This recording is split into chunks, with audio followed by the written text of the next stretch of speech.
Bluetooth connected.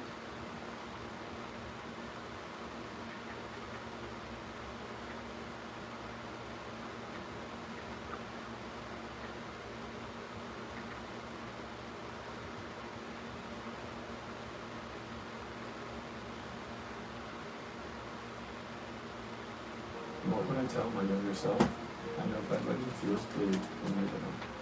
Good nights are here, protecting you through the night, so you can keep dreaming big.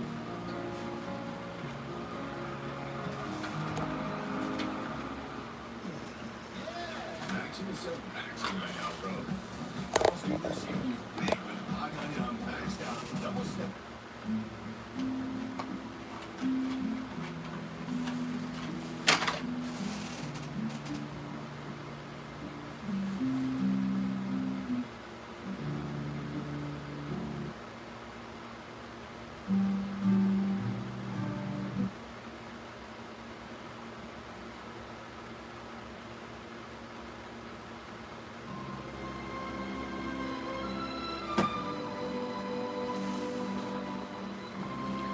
Hey, River, what's up?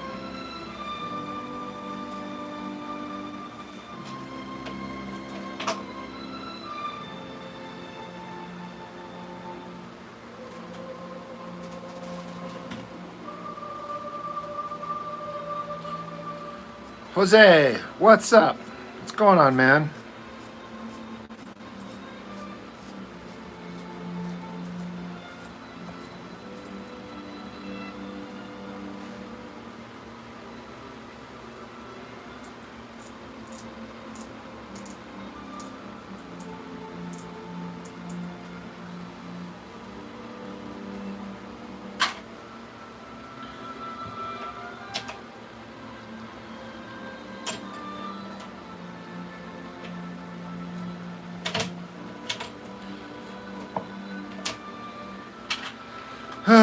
Just sharpening some pencils, getting ready to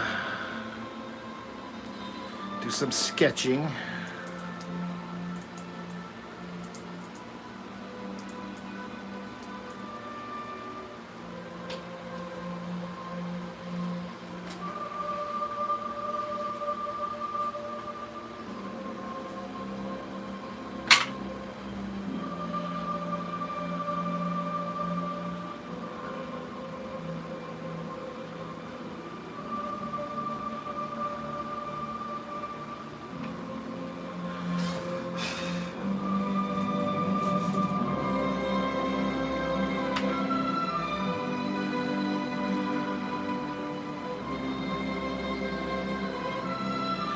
You requested a commission for one of your OC characters to be drawn in chibi form? Who'd you ask that of?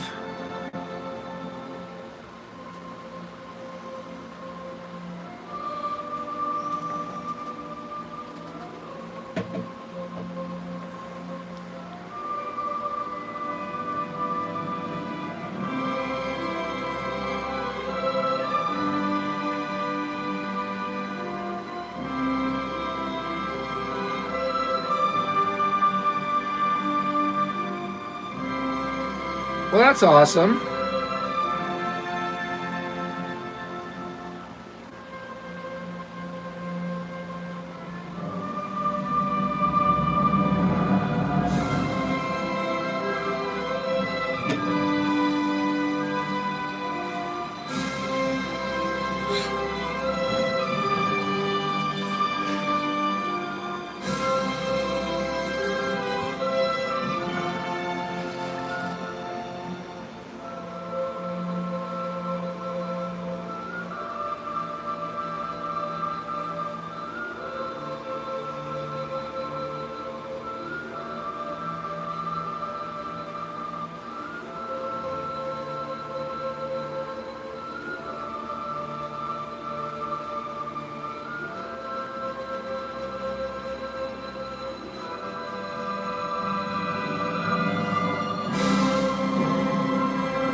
Yeah, River, Starman, good ear. It's one of my favorite movies. It's very underrated.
gonna get stuck in your head.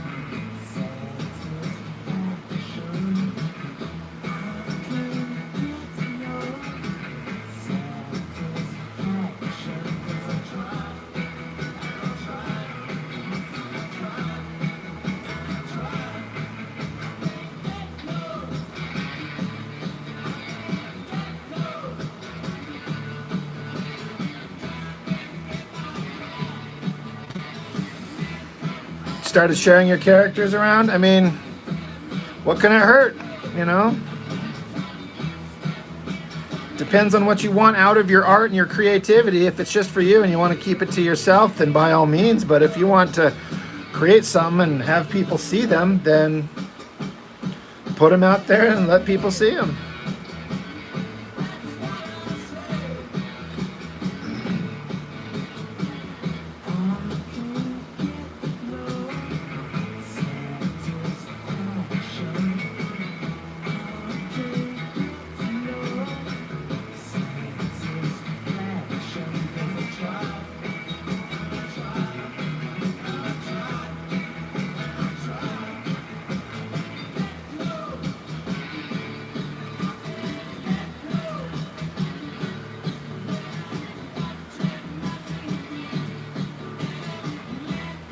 Kinito Pet says, hey, if you fail my riddles, you will draw me. I mean, you know, that's kind of unlikely, but, you know.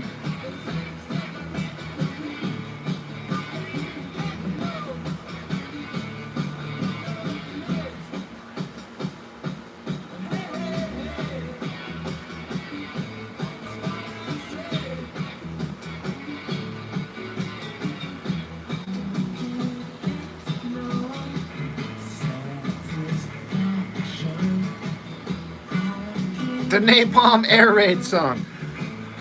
I don't know about that. I'm listening to the soundtrack to Starman, and that's what this is from as far as why it's playing right now. It's the first place I ever heard this song when I was younger. It was that movie.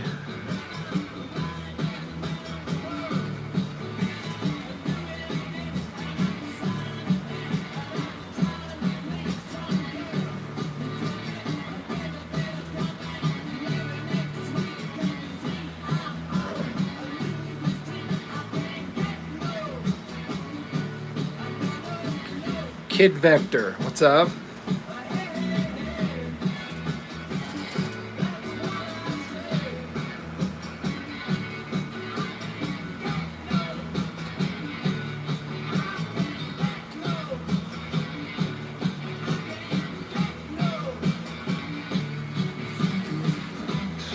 Jerry, Holla.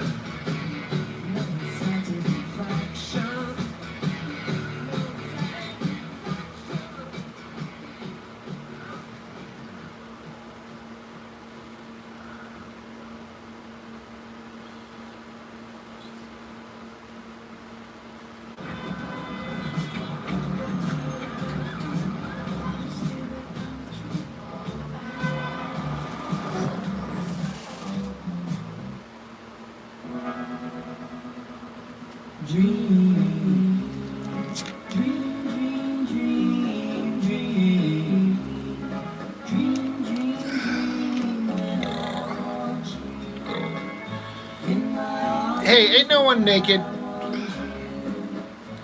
It's just a figure drawing. I ain't trying to get banned again.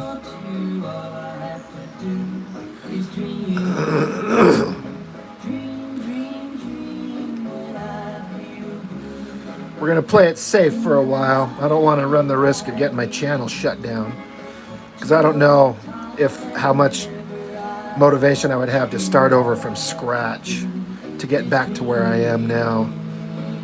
I'd be so pissed.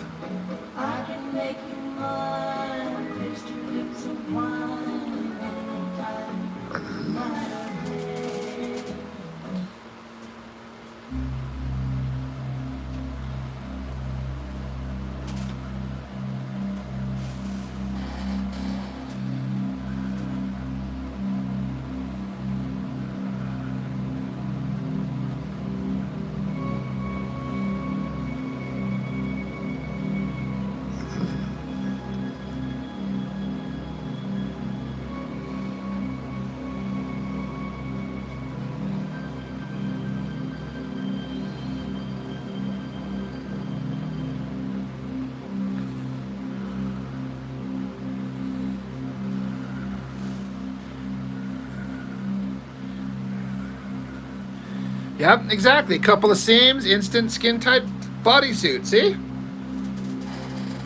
You know what's up. You know how this works.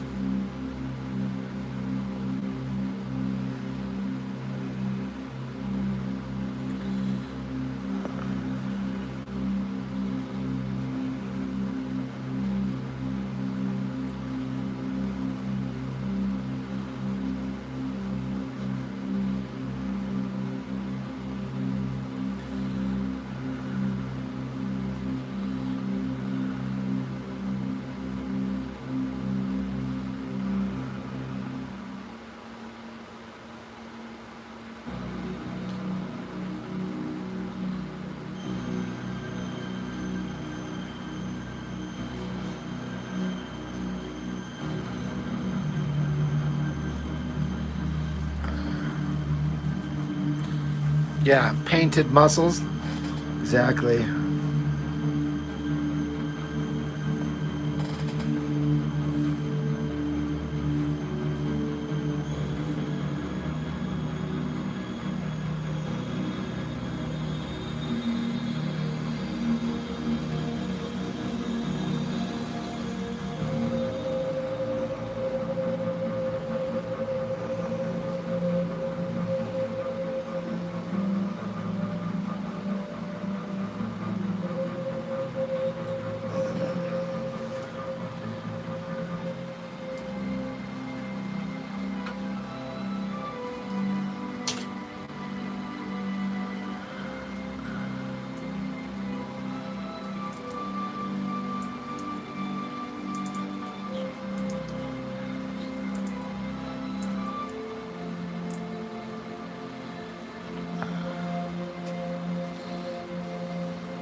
Whoop. Bumping into things. From snoozer to showstopper? That's the Lunchables effect. Without T-Mobile 5G home internet, this place is spooky.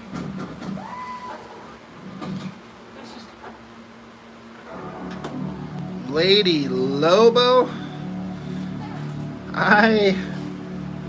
It's never even occurred to me. Sheldon's here for the ladies. Aren't we all? Sort of.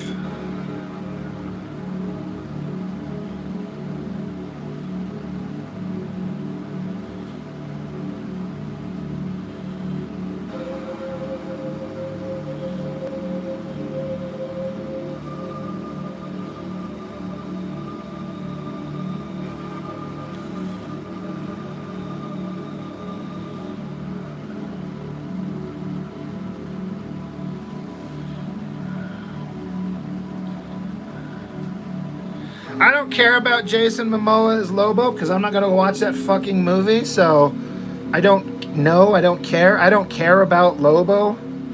So I'm 100% indifferent all the way.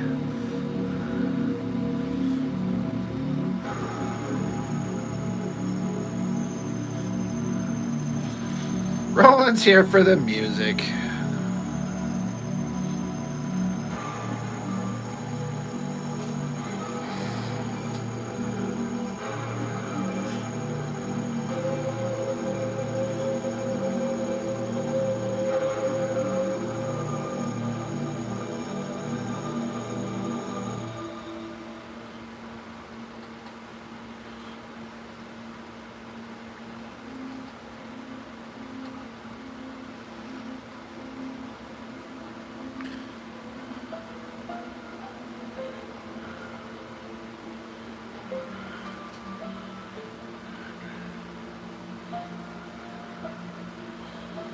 Yeah, Roland's right about that. It's just Momoa, but in space. I like Jason Momoa. I got no problems with him at all. I don't give a shit about Lobo in the slightest. So I've never read those comics, and I just never got the appeal. So here we are, me not caring.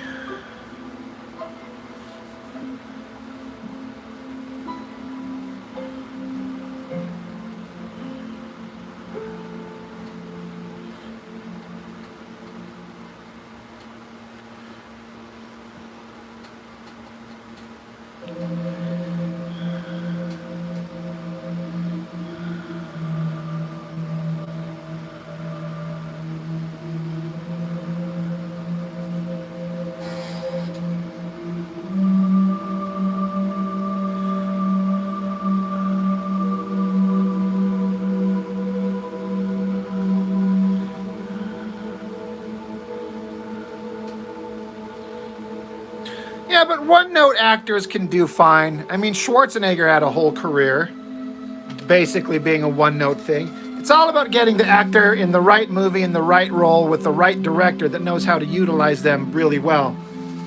And charm and personality will take you far. That's what I tell the ladies. I'm like, come on, I'm not handsome, but I'm charming. Never works.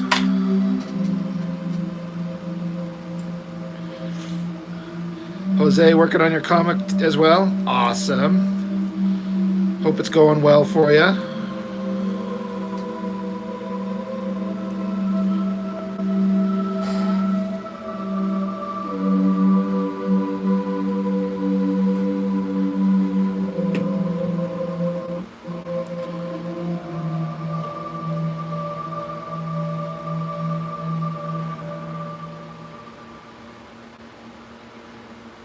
Ready to grow? Unlock up to $75,000 in new seller savings to build your business on Walmart.com. Increase your margins with up to $72,000 in referral fee discounts. Join Walmart Marketplace and start saving today.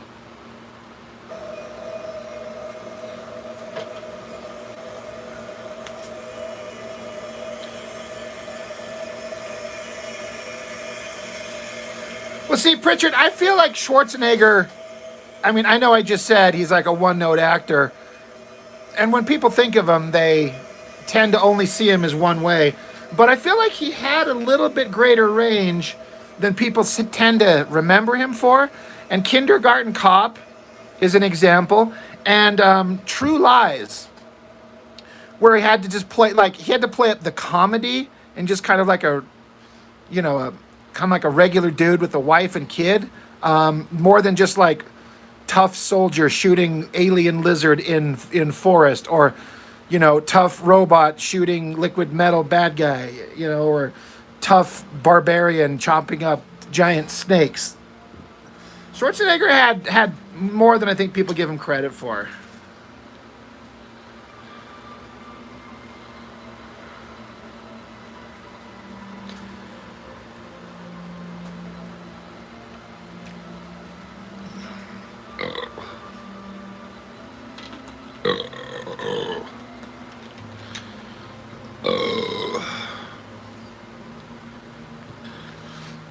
God damn it, Sheldon. I keep forgetting about that, man. We got to get together and shout your thing out on the channel. I'm sorry. Ever since that getting banned for a week, it just kind of reset my brain, and I kind of lost track of things that I was meaning to focus on.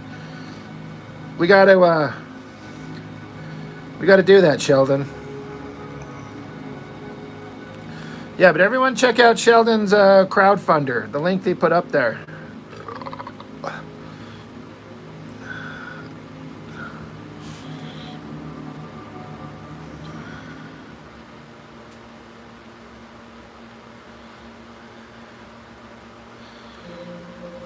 I actually haven't seen the zombified daughter.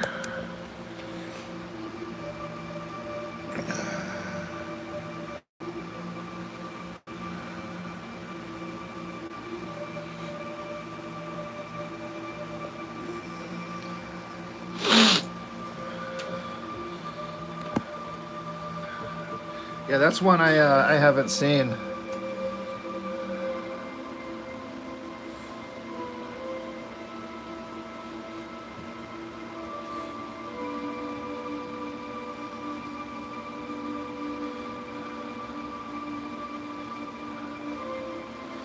I've had a couple exciting days with my videos. The Dan Panosian one has gone very well, specifically with him seeing it and liking it and sharing it on his social media and friending me on Instagram and Facebook. And then I go and look on his the Facebook page where he shared the link.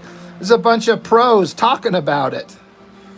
I was like, oh shit, you got Joe Jusko talking about the content of the video. Sinkovich showed up and was chatting. Coley Hamner was in there.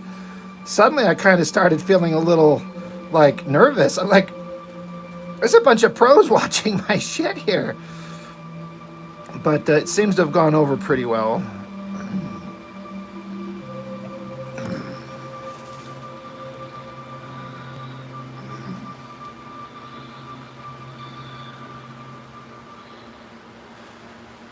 And then today, I got accused of being a white supremacist because of the content in the video I put up today from the Luke Cage video. Like, oh, you're a white supremacist piece of shit. I'm like, what? Seriously? Like, it doesn't take much for some people to just jump straight into that.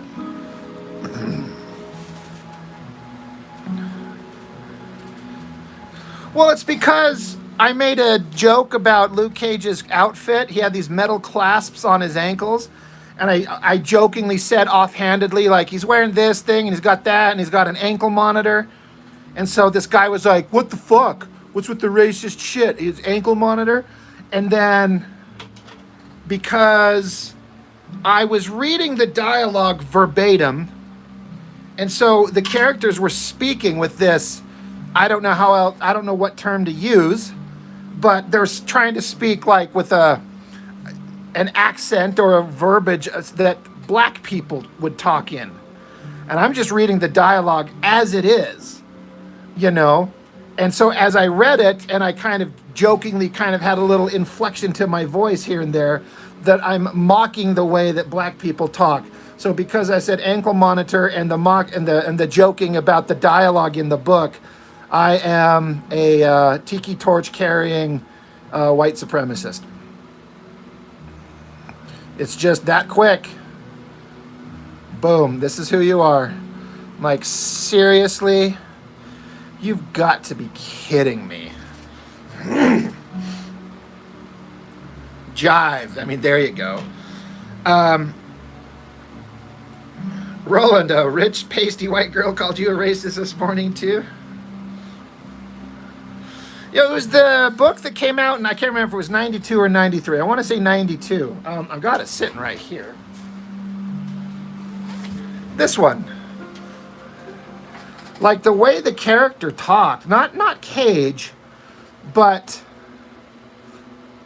like this bad guy, he's talking to his character, his friend, his name's Martin, but the way he speaks it and the way it's written in the book is Mahtin. So he's saying Martin, and then he says Mr. Cages, and then he doesn't say doesn't say this thing. The dialogue actually says that ting, as in T''ing. So I was just reading it verbatim, and you know what? They decided who and what I am.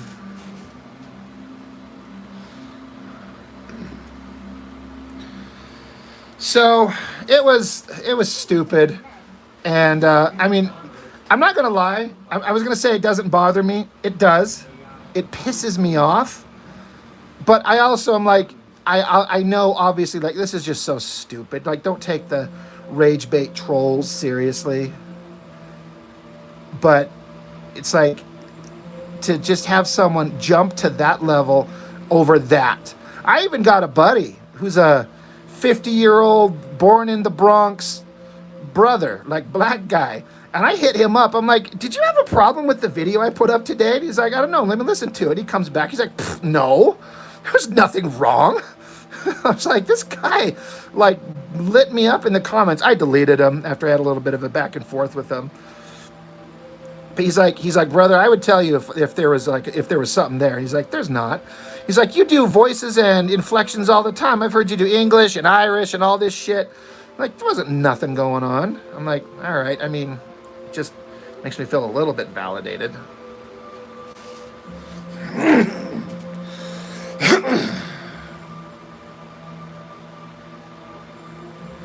Roland, you only know about the 90s Cage because of the problematic crossover with Punisher. That's one I kind of want to get my hands on. I've seen it. I think my brother has copies of it, but I haven't read it in years.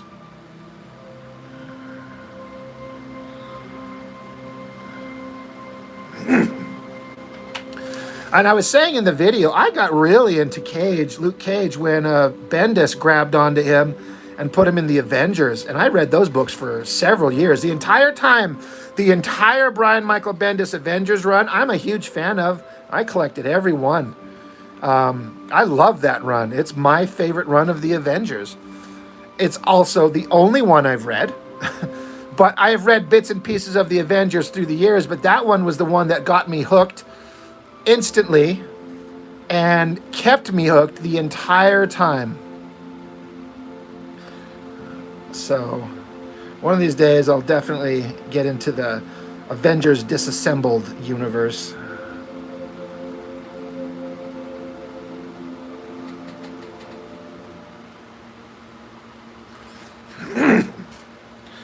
Lionel Yu, he was one of them. I mean, it started out with David Finch on Avengers Disassembled, and then I can't remember who else, but I know that Frank Cho came along eventually, and then Lionel Yu was on it for like the Skrull invasion. It was all fantastic stuff.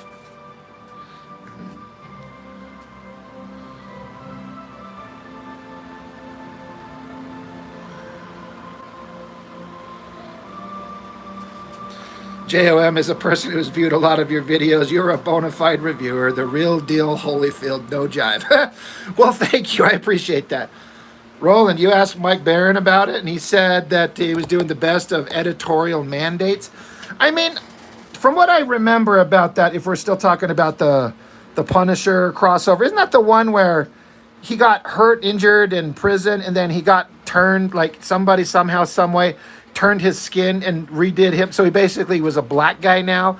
And the idea was that the Punisher gets to see life through the eyes of a black man. Is that the one that we're talking about?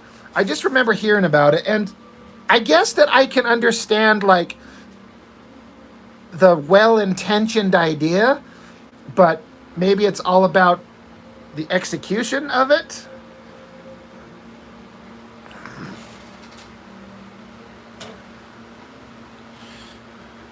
Again, I don't remember anything except that it happened. So, I might have to see if I can't dig those up, see if my brother's got them.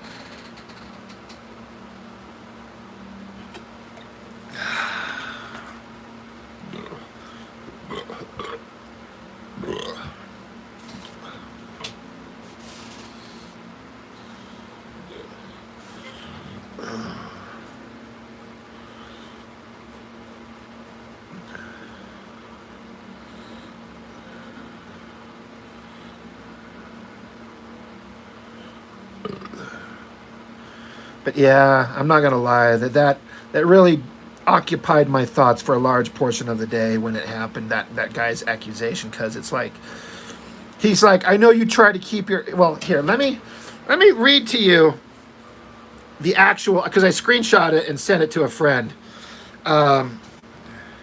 Here's what the guy actually said. He says, Jesus Christ, dude, for somebody that was just crying about politics in comics, you just added politics to a comic that had none. Ankle monitor comment and the step and fetch it voices, we know who you are and who you align with. You are struggling to keep it under wraps, but you can't hide what's inside. Good luck with that, Chief. That's what the guy said.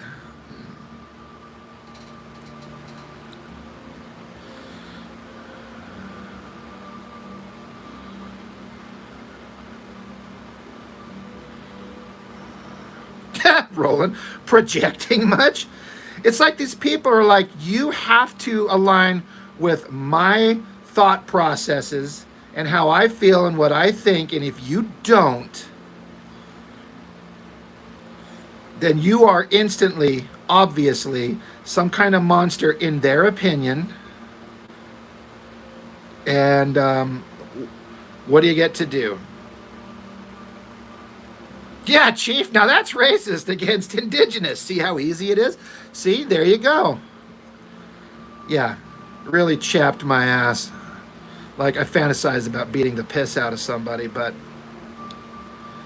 then I moved on to other more interesting fantasies when a hot girl walked by and I stared at her ass. I'm like, oh, let me think about that. That's more fun to think about.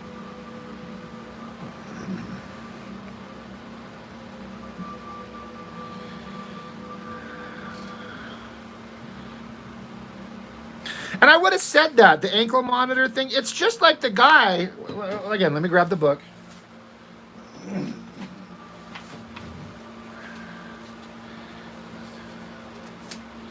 A hammer only sees nails.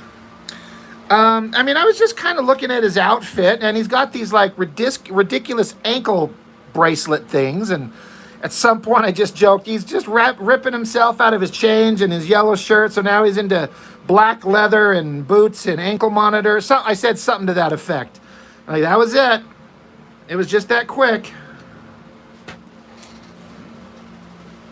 So, you know, I wish I could say, you know, I'm so cool that I'm like, oh, that shit doesn't bother me. I know better. And I do know better. And it mostly doesn't bother me. But I can't lie. It does kind of bother me.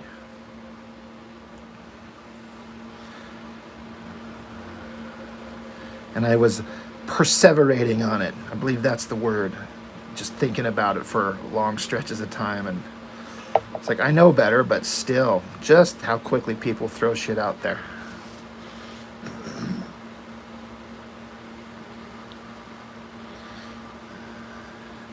Yeah, it's all just lighthearted fun. Yeah, it's just, you know, what's the big deal, y'all?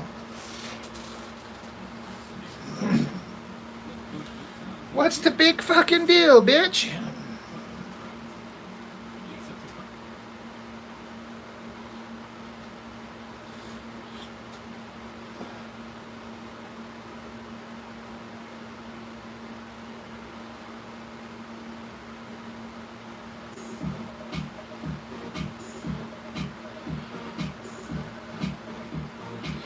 I triggered him with the monitor. He must be speaking from experience. See, these are all would have been great comebacks to say at the time. But I also try to make a point to not, you know, sink to their level and get into like an insult war. I was just like, really, that's very insightful. Tell me how you came to this conclusion. And then he wrote back with, we explained to him exactly what he thought that I was. I'm like, and you got all of that from the content in this video? That's where you got all of that, is just from what I said in this video? And he's like, yep. And I'm like, all right. And then I just deleted him and blocked him from the channel. So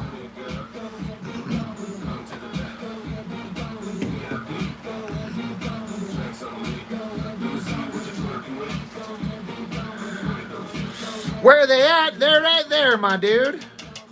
They're staring you right in the face, just begging you to, you know, I was about to say motorboat them, and that just, is it bad if you make a joke and you still think it's funny? Let me give you an example. Yeah, Sheldon, you're right. This is doll face.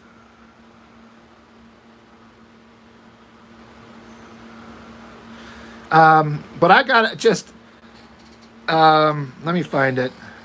The video I did, the first video I did when I come back from the banning.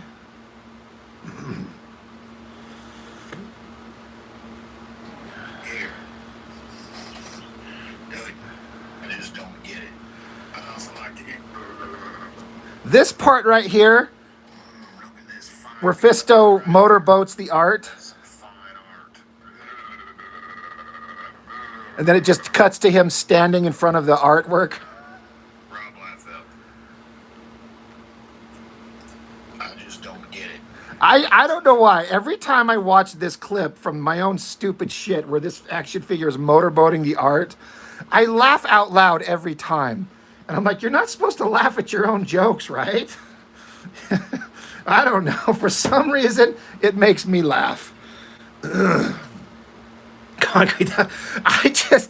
I was just having fun with it. In fact, I spent a big chunk of today also thinking about more things to do with the Fisto family. Shit that I think would be funny. So I don't know. I keep wanting to put together a little like micro budget action figure clip show of stories just because it's funny to me.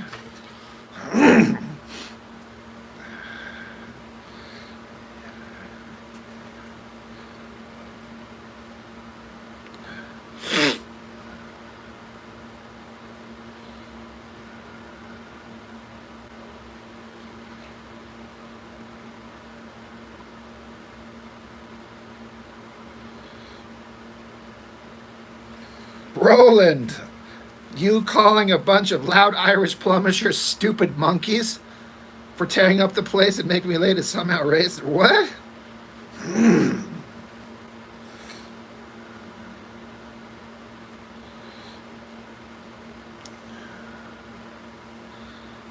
Action League now in season 2. I don't know what that is. Yeah. Buy some more Masters of the Universe figures and claim them as a write-off for the channel.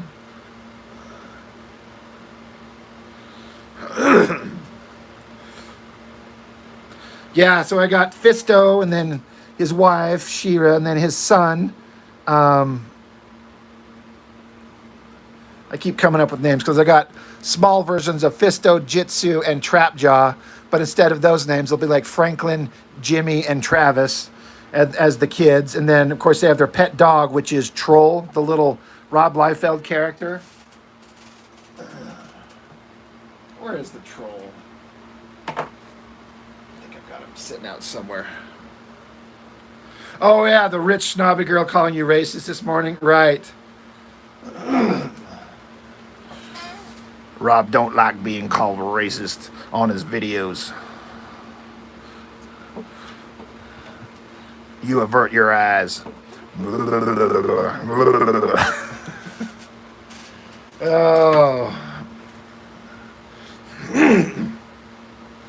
Fisto and his wife. The movie star. And then the Professor and Marianne.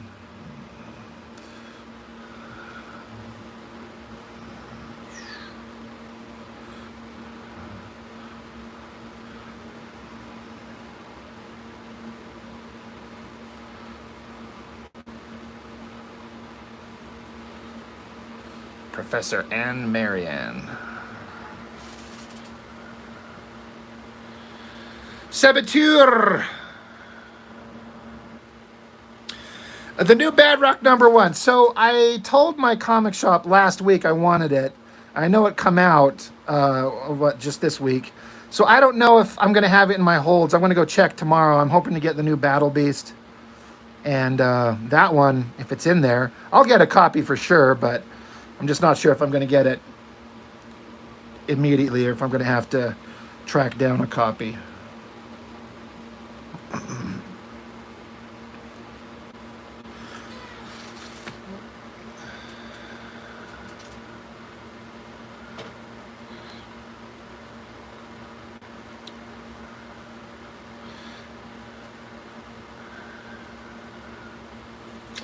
Concrete, I'm going to have to check that out. Superhero team, their action figures, people moving, it's dumb as shit.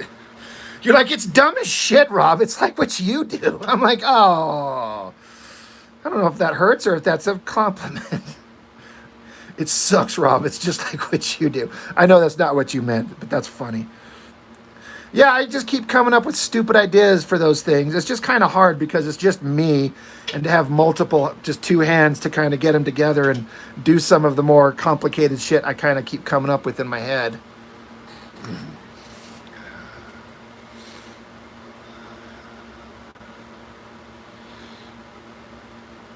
Yeah, Sheldon, Battle Beast is awesome, and I don't understand. It's another one of these things where, with the popularity of Invincible, the cartoon, and Battle Beast specifically in it, I thought more people would want to watch videos on Battle Beast, the comic, and fucking no one watches them. Like, no views, like 300 views, you know?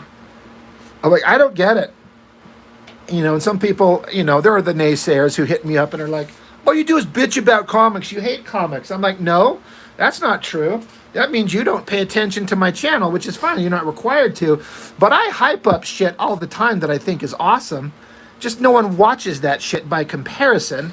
Because, you know, people prefer bad news or the controversial shit. When somebody just is like, this thing is so great, people don't want to watch that as much. I get it. That's why news channels are a fucking train wreck. It's just nothing but bad shit all the time.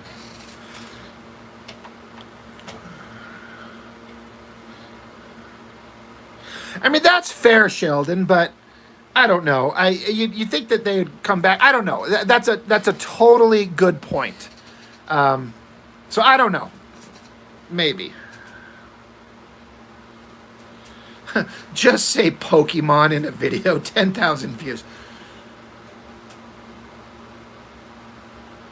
If I could get 10,000 views per video, I would be just thrilled. Sorry, I'm drinking soda over here and I'm burping. That would be awesome. That would just, because I'd get a little bit, obviously more ad revenue, and I'm all about that.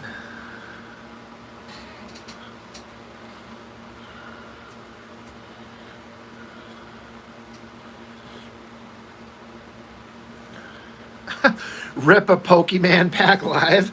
Like, get a pack of Pokemon cards and just shred them. So what you're saying is I should do rage bait, which I am not above doing. I did clickbait one time with a thumbnail on a video, and somebody called me out for it, and he's like, I actually respect it, but it was emphasizing titties specifically. And they're like, yeah, I see what you did with that thumbnail to that video. I'm like, yeah, I mean, why wouldn't I? Come on. And give it.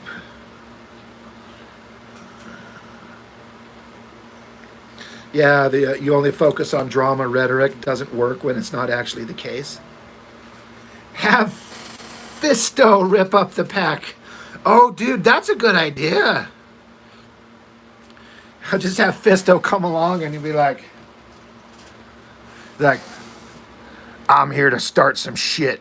I'm going to rage bait and piss you fuckers off, and just have them that would be the trick of how do I have them do it without showing my own hands too much, and just have them just like stomping him into the ground.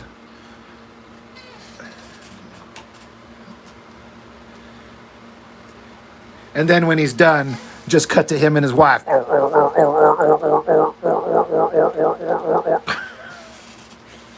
My roommate thought that was the stupidest shit she'd ever seen when I did that with these figures.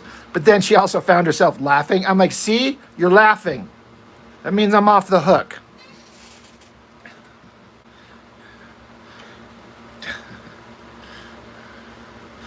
Fisto needs his own channel.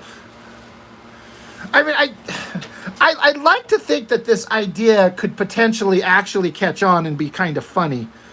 I just don't know if I have the energy to like do another channel and start from scratch again. So I'm like, if I build it up if I build it up from here and it catches on,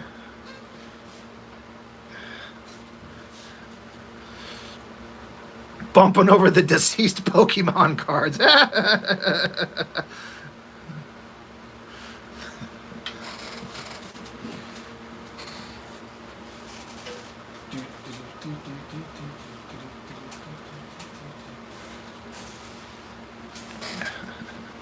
It's funny because it's stupid. Fatal J, what's up, Fatal J? I need Fatal J's opinion. Jay, did you happen to catch my video today on Luke Cage? Joe Mad or Stephen Platt? Oh, Joe Mad all the way.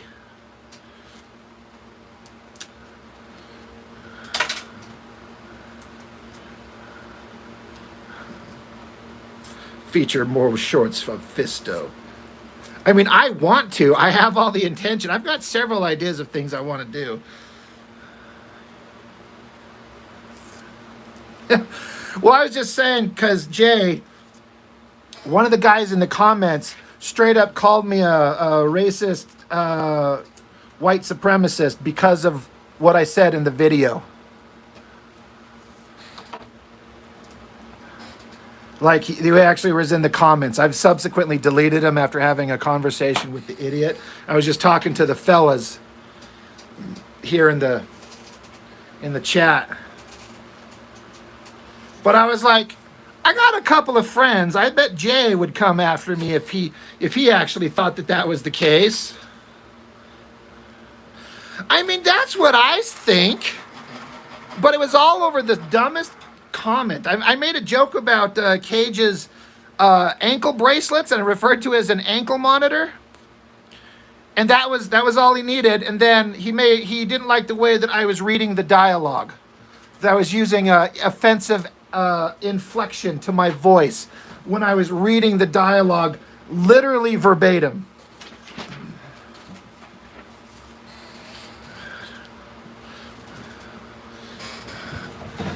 So yeah, it was kind of funny. We just got done talking about that, but I'm like, I got some buddies that would hit me up and tell me if I was out of line, but I'm like, I don't think so.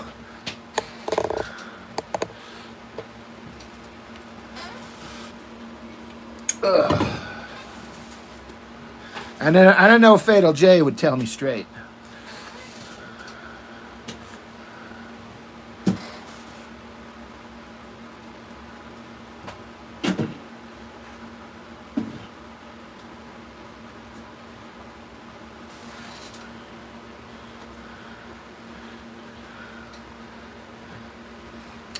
Try reading the dialogue from the 2004 Cage Max series. Now that shit is actually racist.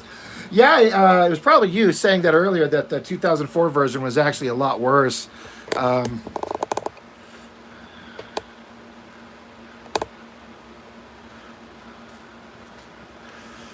yeah, I was talking like I got really into Luke Cage as the character when Bendis threw him into the New Avengers. I was into that big time. I love that stuff. It's better when he's fighting the Hulk, yeah. And again, I don't know much about the character beyond the very most basics, but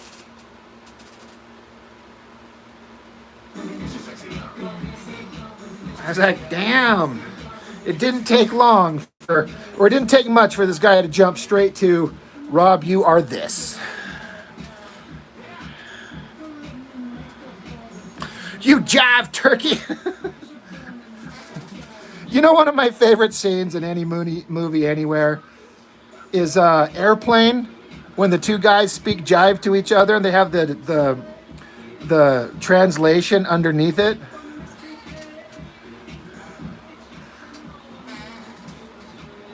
That shit was hilarious.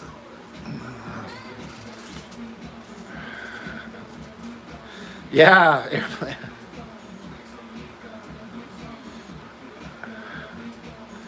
Thanks, Jay. I mean, you know, I like the ladies.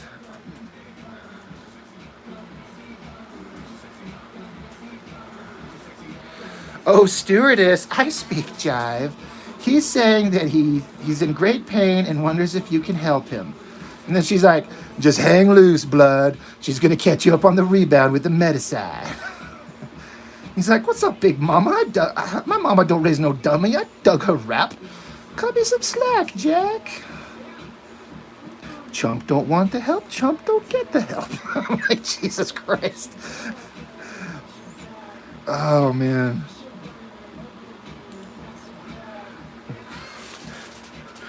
Staying loose, blood.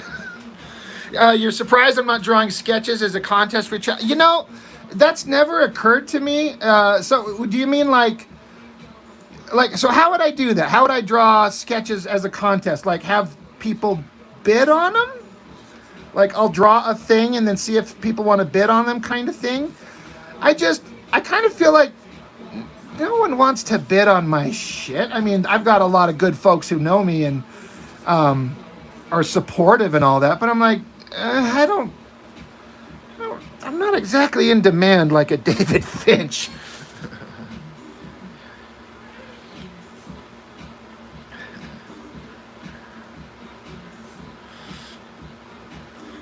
He's like, no, I'm not Kareem. I'm Roger Murdoch. I'm the co-pilot. He's like, yeah, I know you. My dad says you don't really try, except during the playoffs. He's like, the hell I don't. Like, Joey, you like movies about gladiators?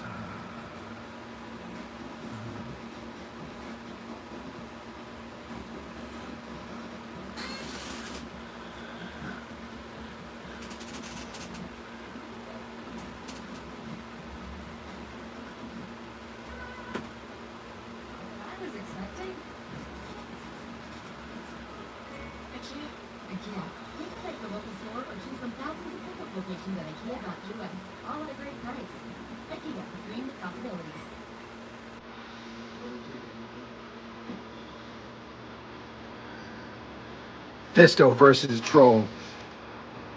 Well, yeah, I definitely want to use that Troll action figure as the pet dog for the Fisto family.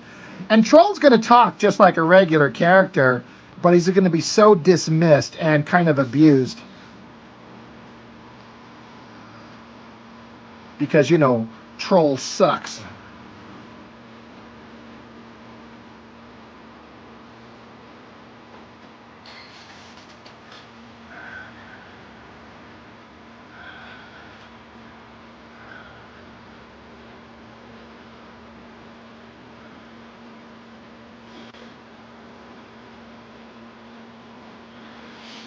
Jay, have a contest where people subscribe and answer a comic question, then you mail it off.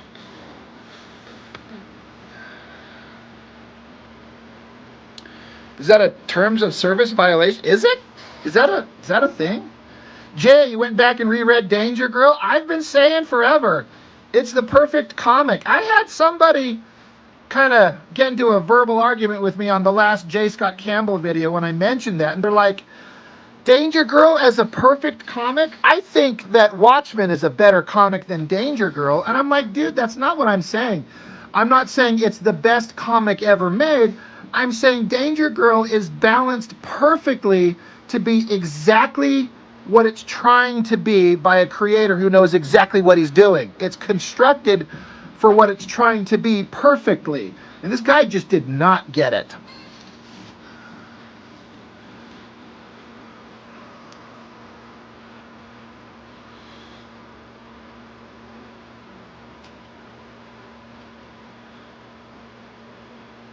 Wolverine plus Puck minus all swag equals Troll. Oh, I gotta remember that. That's funny, dude.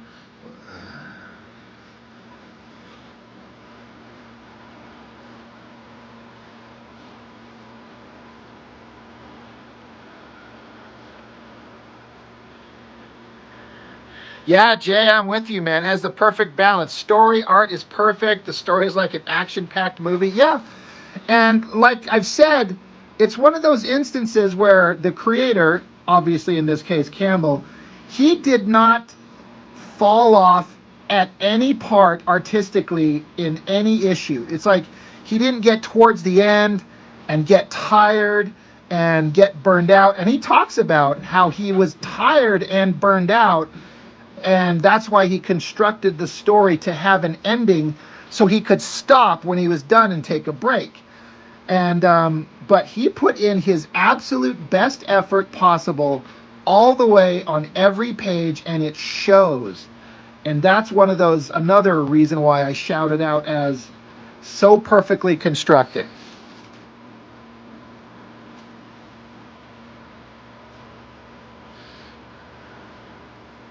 Oh, Danger Girl over Gen 13 all day.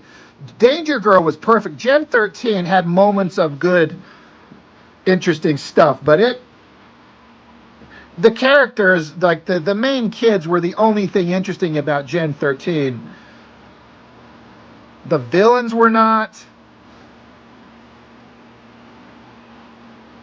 Most of the storylines were not.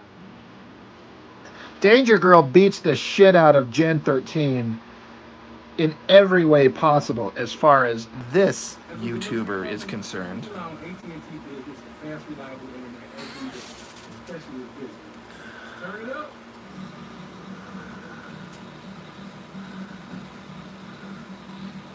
Concrete. I don't know if you're. I feel like you're. I get what you're referring to, but I feel like maybe you're not watching the live. I don't think you're live.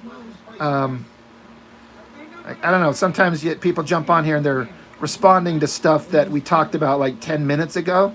Just checking, Concrete.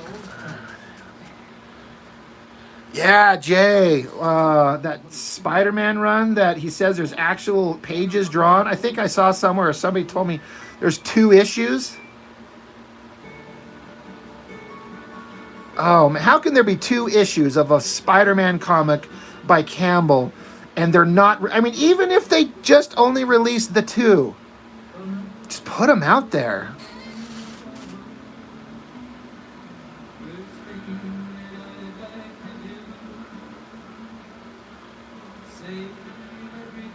Jose, you would love a Cable by Rob Norton. You're one of my influences. Well, thank you, dude. That's incredibly generous of you to say, man. Thank you.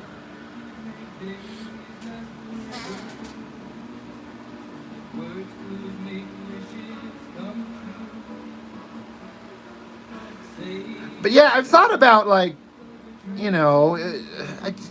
doing like a stream where I make art that people could bid on or want to buy. But I'm just like, no one wants my shit. I'm not that cool. I already feel humbled by just having so many of you watch my stuff, and I can call you friend and interact with all you guys, and I consider myself very blessed anyway. So I'm kind of like, I don't want to push my luck. No one wants my stupid shit. I mean, I'll offer up a crowdfunder when I get the comic done and ready to go, and then people can like choose to do that if they want.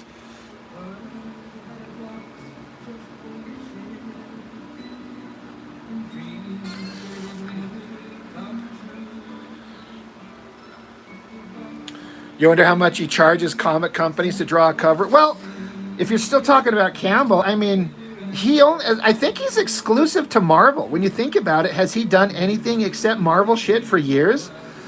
I'm sure they pay him 5 figures a cover.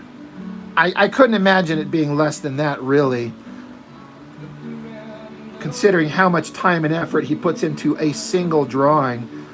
I mean, 4 figures is not enough to live on the way that he does live. Of course, then he gets residual, like, original art sales.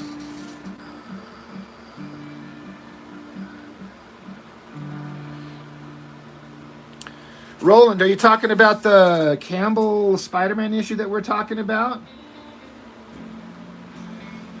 If that's what you're referring to, the way that Campbell described it, he said there's pages completely done and drawn, and somebody had told me that there was 2 issues, 2 whole issues drawn and done. If that's what we're talking about, if that's what your question is referring to. I'm like, how do we not have this?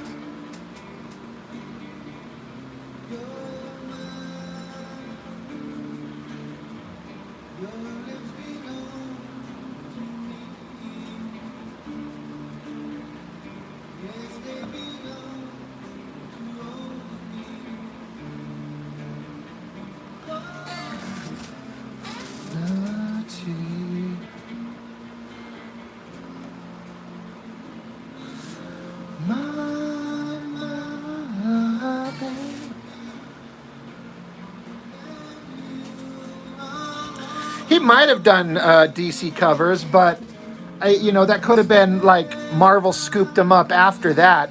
I think he talked about it in that last J. Scott Campbell video I did, that collection, in that interview.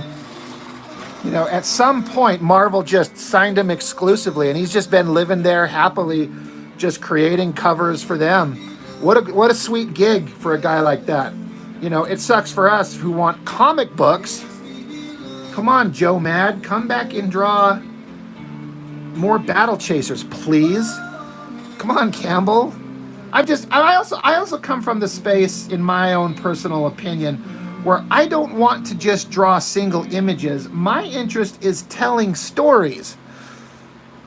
Whether they're dumb and stupid and irreverent and, about dicks in jars, as is my upcoming book, or creating serious stuff, but I don't want to just draw images. I don't want to draw pinups all day. I want to tell a story.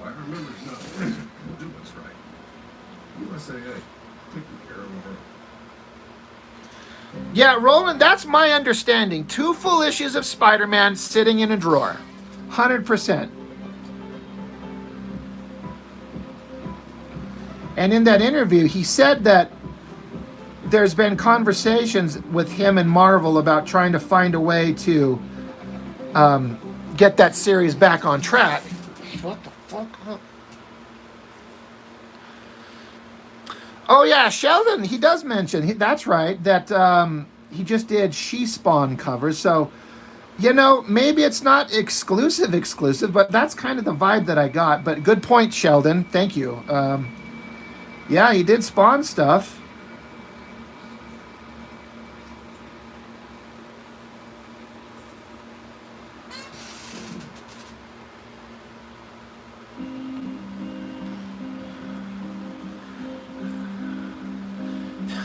Given Marvel's editorial incompetence. What do you guys think about the news that Marvel's relocating to California? From what I understand, to set up shop closer to Disney home quarters. A lot of people are shouting out this is the end of Marvel.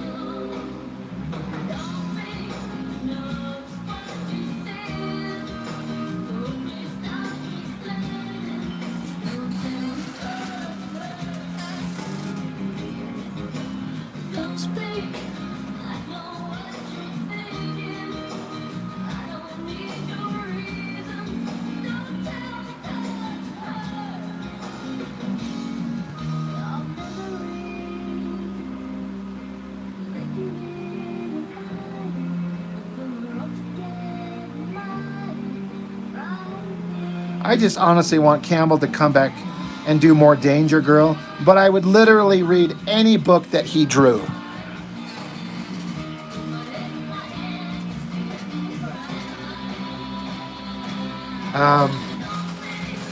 Campbell's one of those guys where I would read anything that they would do. Mark Silvestri falls under that category. Adam Hughes falls under the category. Joe Mad, I'll get anything he does. J. Scott Campbell, Travis Charest, if he ever dared to draw a comic again.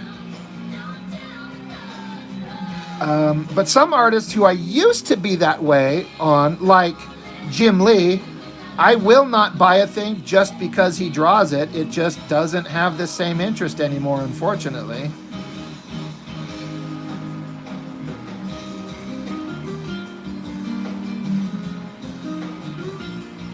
In fact, none of the Image founders outside of Silvestri hold my attention just because they drew it.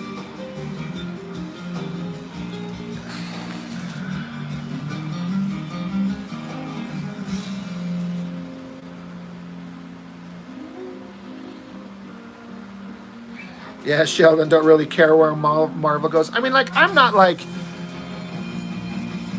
butthurt about what's going to happen to Marvel because I read very, very little of anything they do these days. But Marvel is the owners of some characters and stories that are very important to me, so I can't help but be a little I wish they could get their shit together and return some of these characters to their prominence, but maybe that world doesn't exist anymore.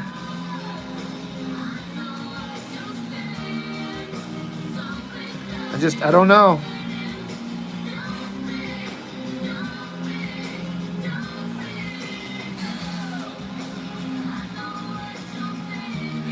Yeah, Sheldon. I mean, I thought about that. I do collect up all Liefeld stuff, but it's not because I like it. It's because it's a gold mine of content for the channel. So yes, I do collect everything Liefeld will draw because it's literally money in my own pocket at this point.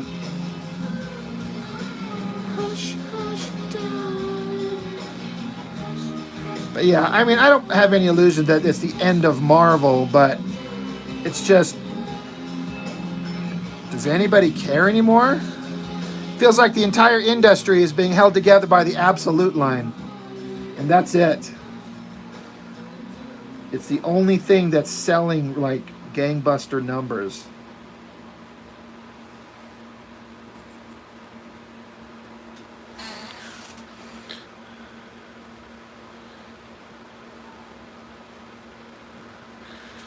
Campbell did a bunch of Xenoscope stuff. Maybe he worked it into his contract that he will do covers for Marvel non-stop and be kind of like a set gig but that he's also free to pick up side work when and where he wants, as he chooses, as long as he produces his content for them, probably on a acceptable, timely basis. That probably is something to that effect. Harbor Freight, built for tool people.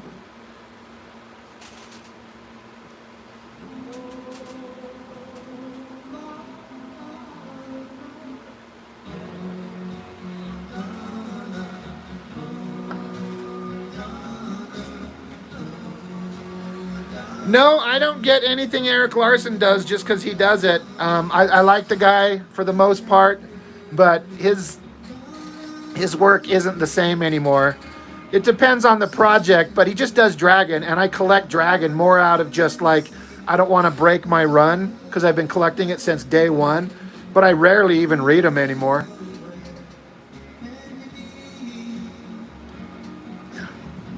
The book does occasionally have some funny and kind of shocking stuff that I appreciate. But Dragon is not nearly as interesting as it used to be.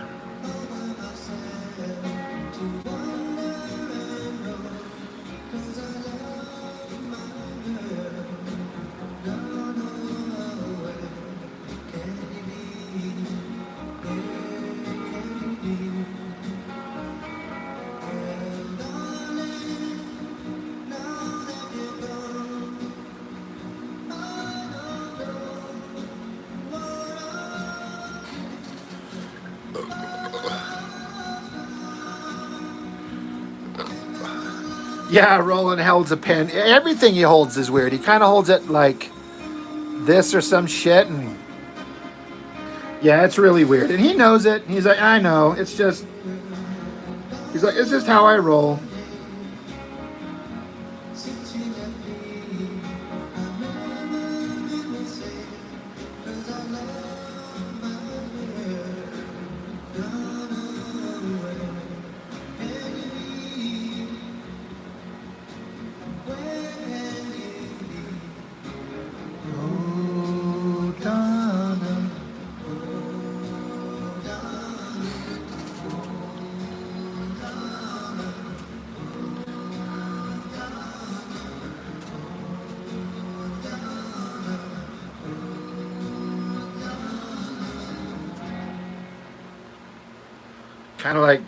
Kind of like this.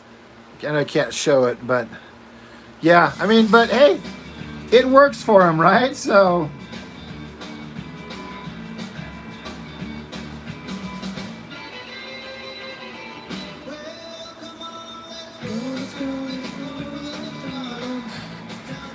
Byron, what's up, my dude?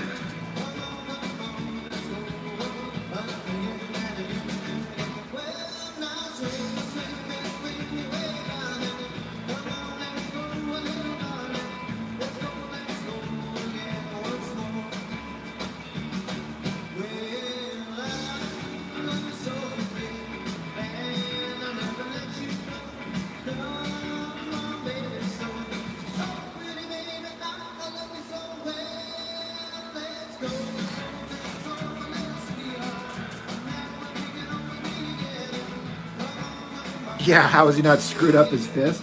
Well, maybe he has, for all we know.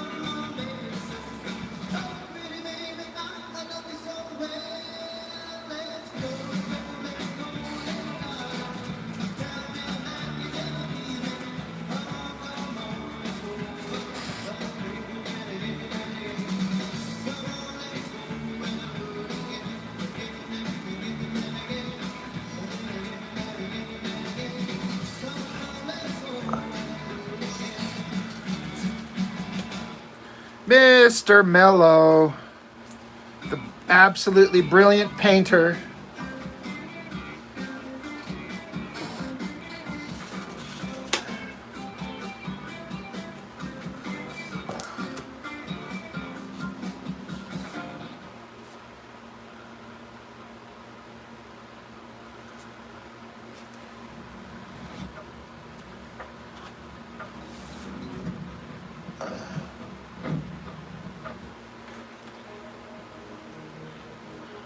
the stream lagged and then music kind of sped up to catch up. Ba, ba, ba, ba.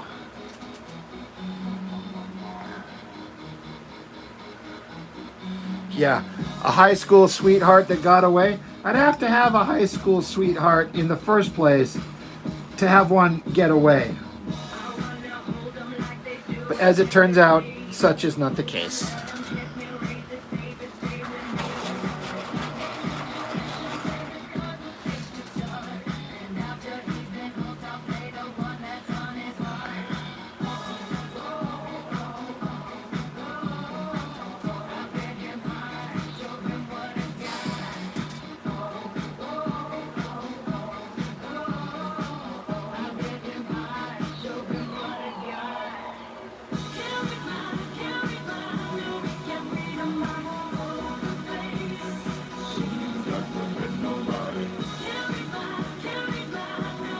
I can't hear this song without just hearing Cartman from South Park anymore.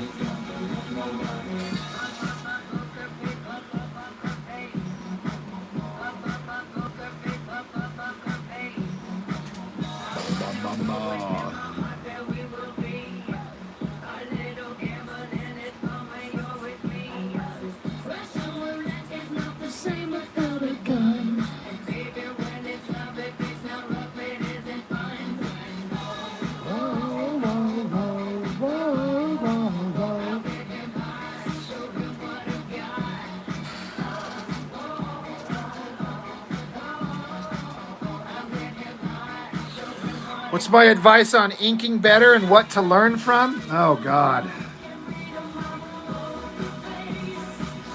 I don't have a great answer for that. It's a shame my buddy Chuck Gibson's not in here.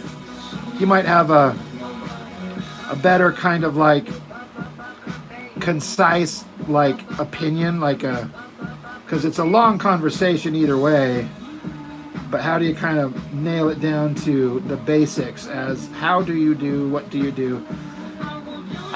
You kind of just got to look at what inks are out there and what you want your stuff to look like. And you just got to practice with different tools, getting those lines. It's just practicing over and over and over. Read up, go watch a bunch of professional inkers, follow them. You can find a whole bunch on Instagram.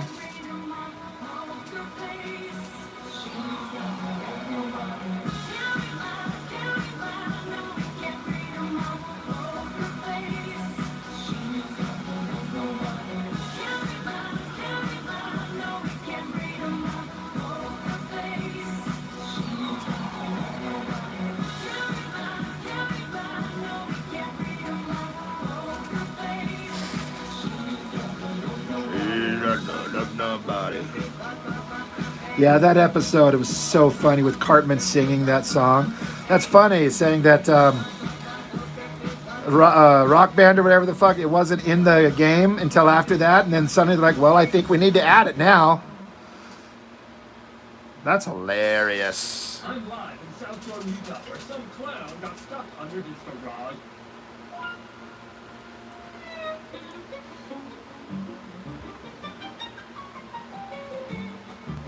But the only other thing I can say about learning to ink is quality tools matter. You know, quality paper to draw on. You could use any kind of pencil, whatever you like. But as far as inking, you got to have good tools. And if you're dipping into ink bottle, you got to have some good ink, a good brush. If you're going to use some kind of tech pens and stuff like that, or brush pens, you got to pick good ones. Otherwise, you'll never get the lines that you want. I know that much. You just end up a ball of rage.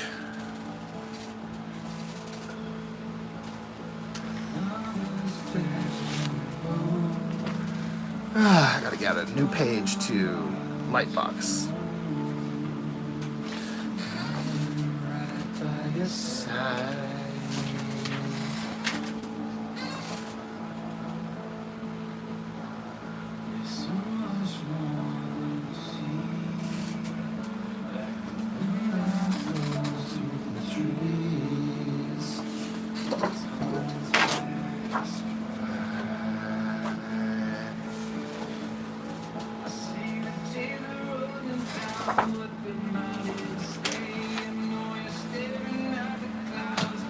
Wishing away.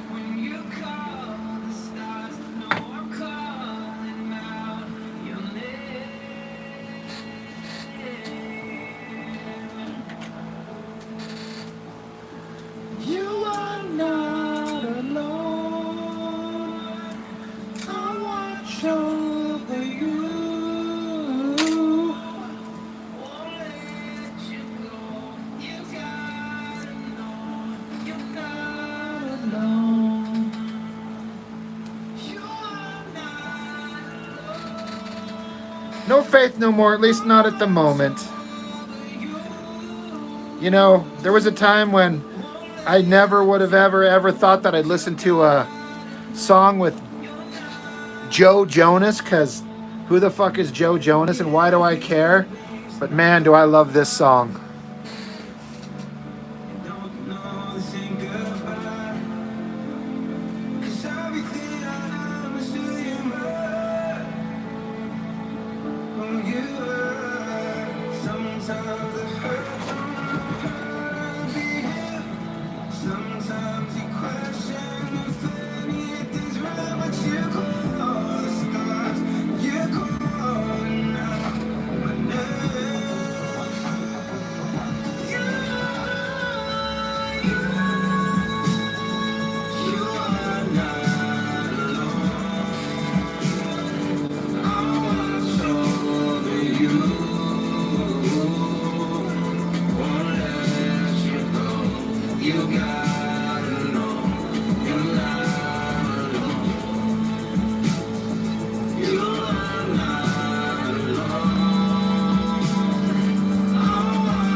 Yeah, I didn't say the Jonas Brothers. I just said Joe Jonas and this song. It's literally the only one that I know. It's because it was in a movie, and the movie was really good, and the song was really good. So I started listening to it. Now it's kind of on my regular rotation. Whenever I have a playlist from YouTube, it's like, I know you like this one, so it'll throw it back out there pretty consistently. Ready, set, summer. Honda Summer. From the most fuel Married to Sophie Turner. That's not a bad gig. She's pretty hot. Visit your local Honda dealer. I don't know if she's going to be a great Tomb Raider, but we'll see.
My mom was in a movie?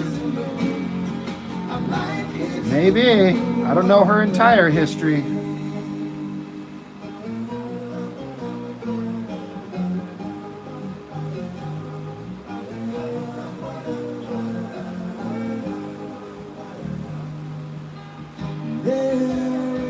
much I can tell you, so much you can say. You remain my power, my pleasure, my pain, baby. To me, you're like a grown addiction that I can't deny. Won't you tell me it's healthy, baby? Yeah, it's Seal from the Batman Forever soundtrack.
So much and I can tell you, so much you can say. You make my power, my pleasure, my pain. To me, you're like a grown addiction that I can't deny. I want you to tell me, is that healthy, baby? But did you know that when it snows, my eyes become alive? You know what I'm not very good at, and I wish that I was? Besides talking to chicks, because I want to do my best version of like bullshit 90s art with like all the double lighting and stuff, but I am not good at doing double lighting. And I don't know why. Kind of the way you see Stephen Platt over-render the hell out of every muscle, and every muscle has shadows and stuff everywhere. I'm not very good at that. Trying to do a version of it here. It's tricky.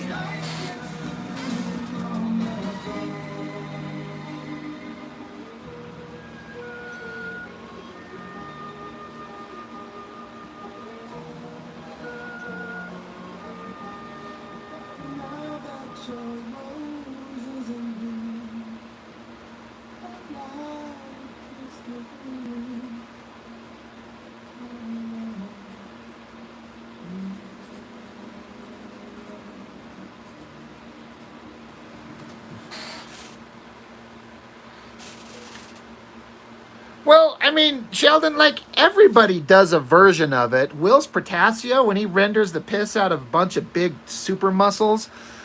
Stephen Platt, even guys on, like, I've reviewing Stormwatch, and that Matt Broom does it.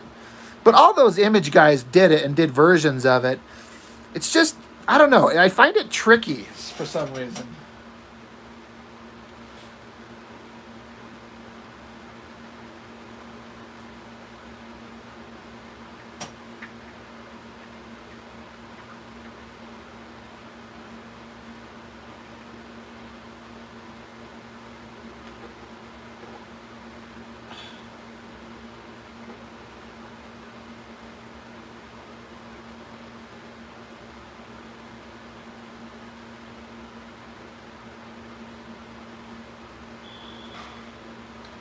Ready? Here we go. Okay, first day, PV, engine, drop off, Christoph, lunchbox, more rocks, baptize, recess, new friend fun. Backpack, quick snack, I'm back time. Give a little Sally love. Life drawings with the floodlight on cubes and simple shapes. Should we get the town and celebrate? We could. I could.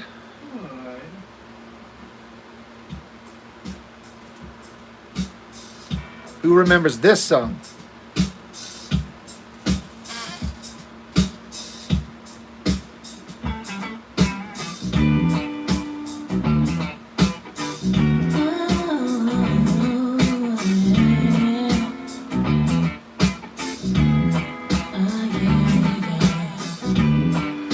even knows who this is.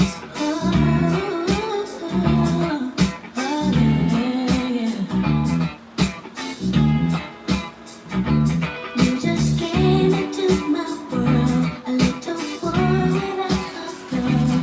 You just smiled at me, I knew it was on.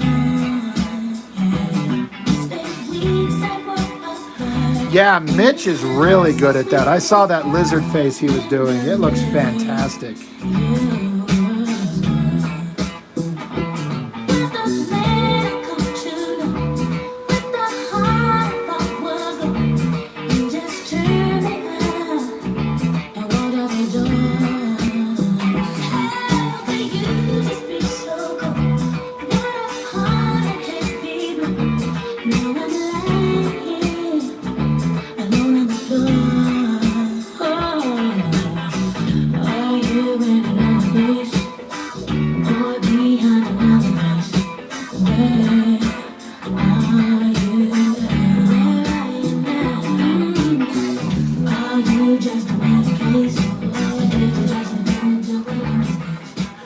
It was on the Batman Forever soundtrack as well.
Jerry, it's 9 o'clock where I'm at.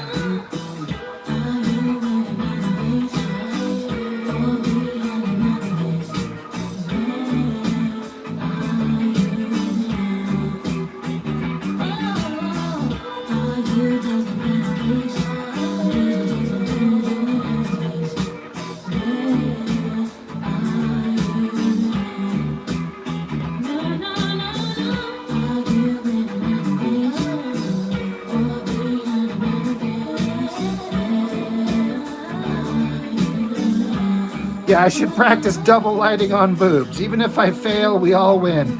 Right, Sheldon? You speak my language, sir.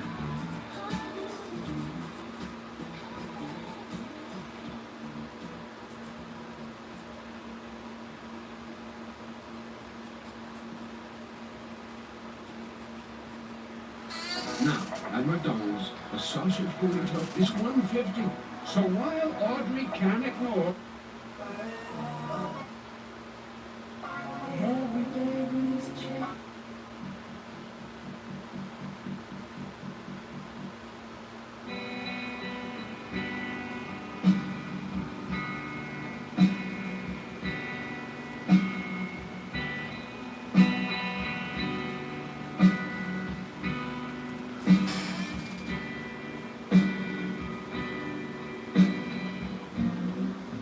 Tell me now,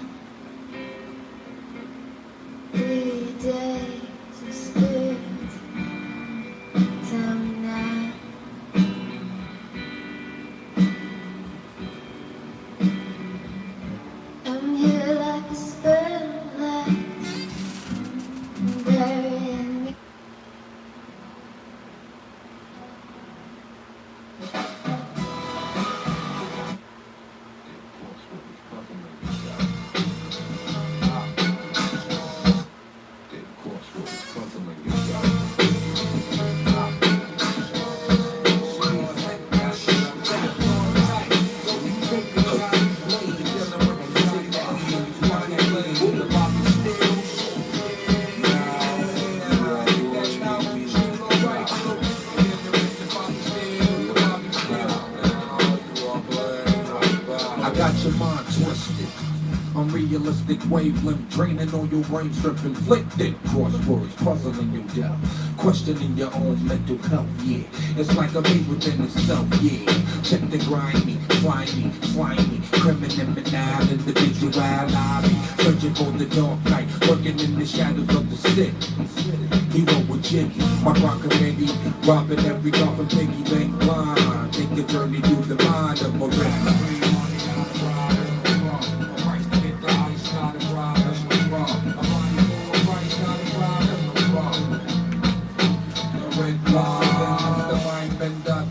Felony offender, demented, brain cemented, mixing the blender, illusion, mass confusion, question or conclusion, what, where, why, who's quit, time to ask yourself who it is, strikes the heat, you know, underhanded this, invaded brothers' ways, can I live, corrupting, bringing on the misery and suffering, pain you couldn't cure, with the buffering, rotating, ridiculous, rapid fire rhythm, back get trapped in the middle of the red line.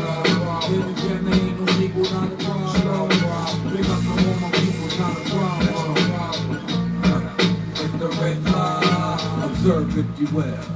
I'm in my hideout in the back of the hill. I crack a board and I corner by the mill. Codependent Johnny blazing Bobby Stills. We was blazing hot with. Turn the corner, you can hear the wheels square. On the ass fast with the Batmobile. I can tell by the demon on the grill. This was real. Alley cats screaming. I had the trash can, garbage everywhere, money flying out the bags and trying to escape.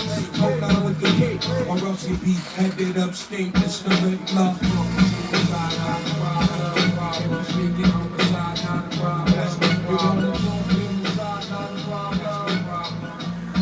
Byron, no, I do not. I don't ever do any lettering on the actual board. I'm a loser like that. And I don't like lettering sound effects in comics in general, although there are definitely some places where I feel like it's needed, but I do it extremely on a very limited basis, and it's always digitally, so therefore it looks boring as hell, but I don't ever do any lettering on the board.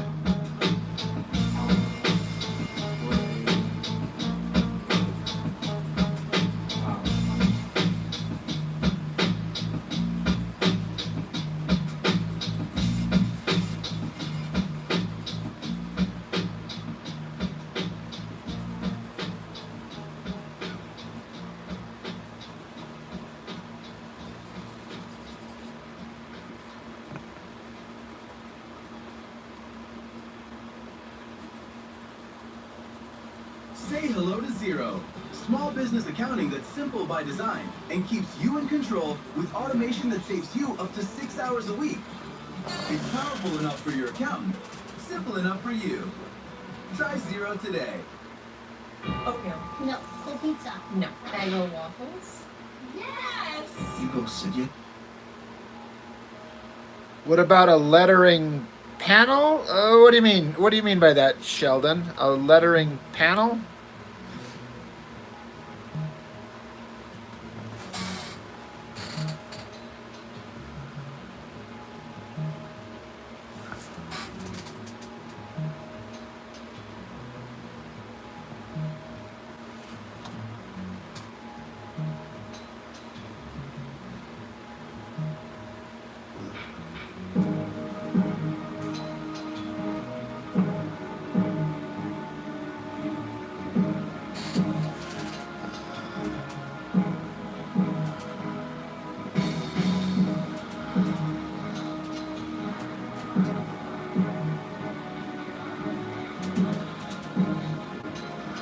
Do someone reading a comic book?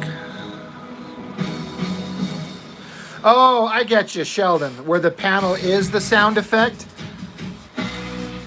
You know, I've seen that, and I think it's really clever. You've done that, right? You do that in your book, don't you? I never think to do that, if I'm being honest. It's never crossed my mind to even try it. And maybe I should.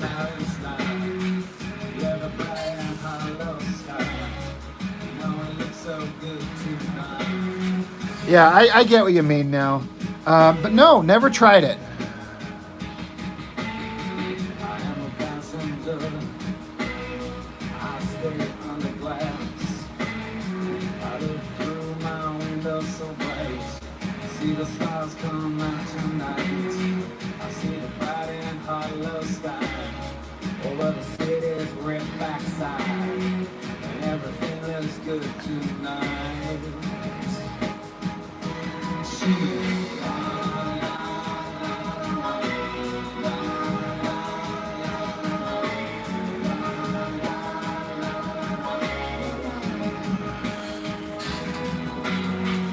Into the car. Oh, Sheldon. So you didn't do it. I thought that I saw one, but I must be thinking. But yeah, Daniel Gonzalez. That guy is, like I said in my review of his book, he's a superstar in the waiting. He's so good. He's doing all that Zipatone stuff in his book. God, does he? He's so good.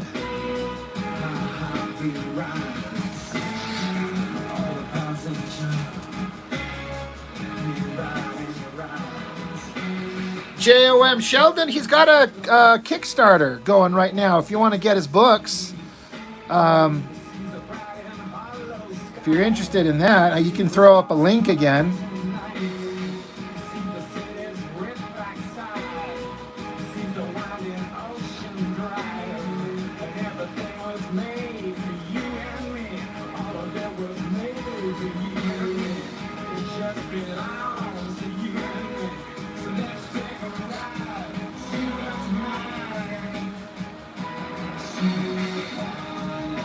And there you go.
Diagnosed with a food allergy?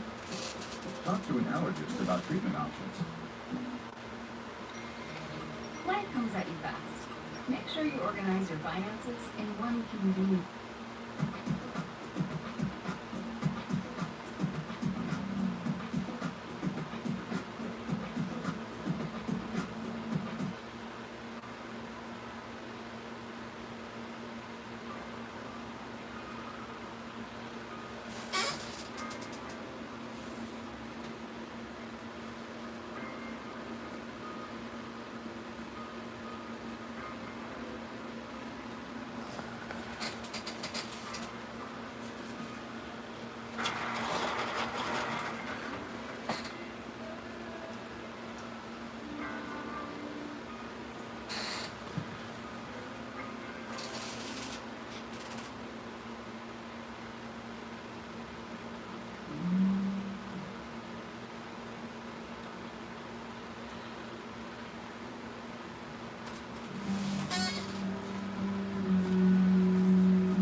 Working on my dreams, you can blow his head off.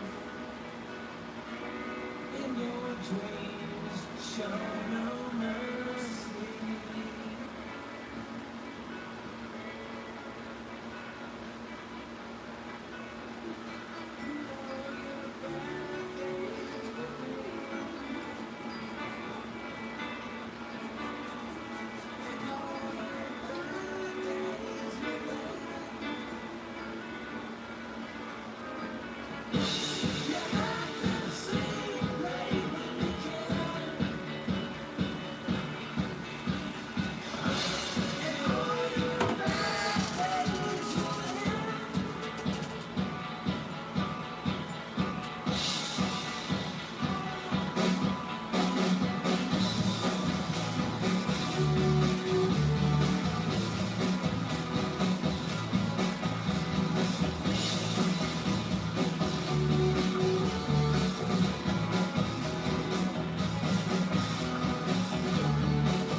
At Apartments.com, we go above and beyond to make renting easier on every single level. From the neighborhood level, unit level, down to the cellular level. Hey, little guy, Apartments.com.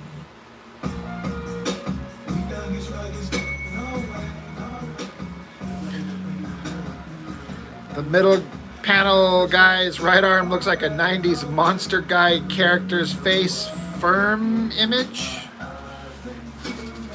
Not sure what you mean by that. Are you saying it sucks? Because I will take that critique. I am trying to do big muscular double lighting arm there.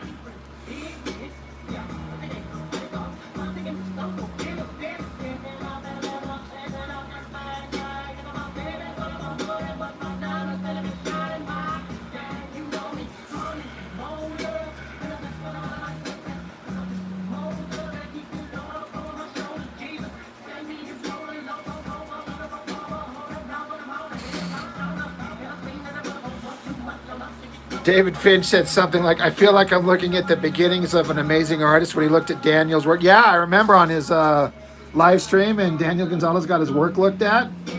Then he kind of, I guess, did a no-no when he tried to hype up his own social media page, and Finch was like, we don't do that here, which I don't get why not? But he's like, but your work is so good, we'll let it slide this time.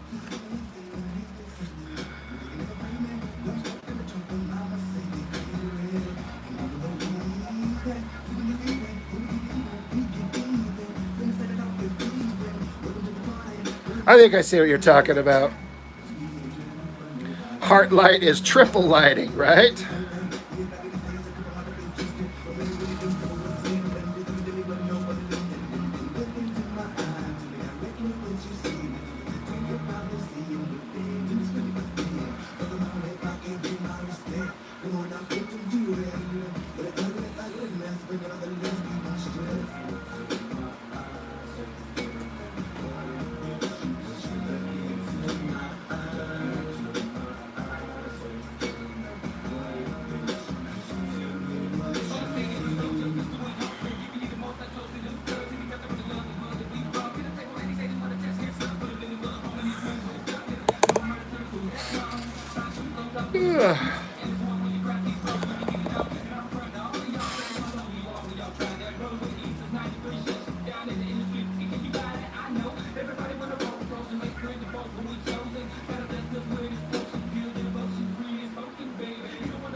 Is anybody gonna go see the Odyssey? That starts this weekend, right? I had some theoretical plans, but then they didn't pan out. I was gonna go to this art festival with this cute chick, but she backed out. So I'm like, well, oh, fuck me then. I guess I'll just go hang out with myself.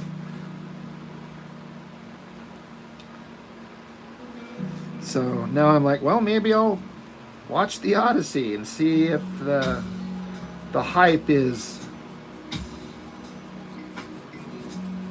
correct or not.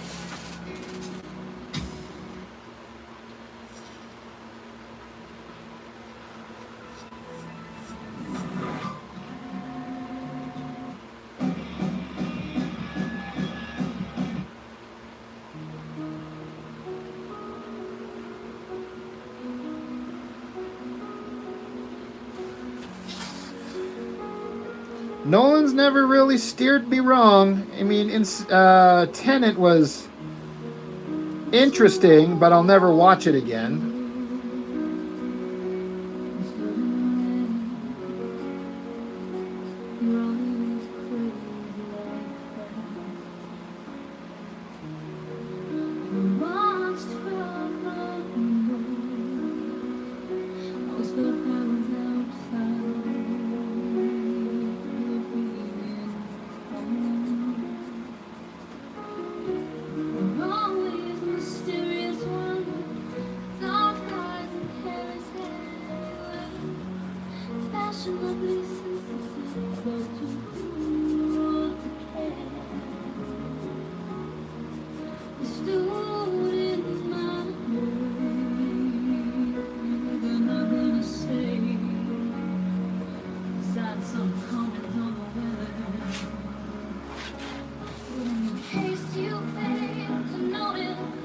Oh, Sheldon, Interstellar was boring. And I don't know if our friendship's going to survive that statement.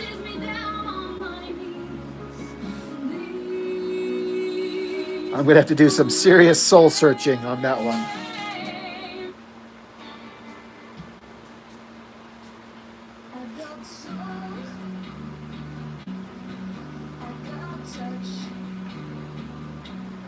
I never said Nolan was the greatest director of all time. I think he's done some incredible shit. Interstellar is great. I love all the Batmans. I'm a fan of all three of them, even the last one. Everyone kind of shits all over that one, and I mean, everyone's entitled to their opinion, but I was fine with it. It's the lesser of all of them, but he kind of wrote himself into such a dramatic kind of corner. It's kind of hard to deliver on that kind of hype.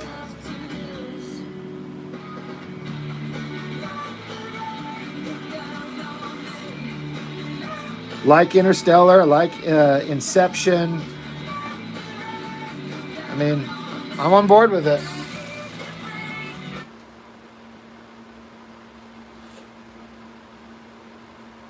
Say hello to Zero, the easiest way to pay bills and stay in control. Save an average of 5 hours a week on admin. It's powerful enough for your accountant, simple enough for you. Try Zero today.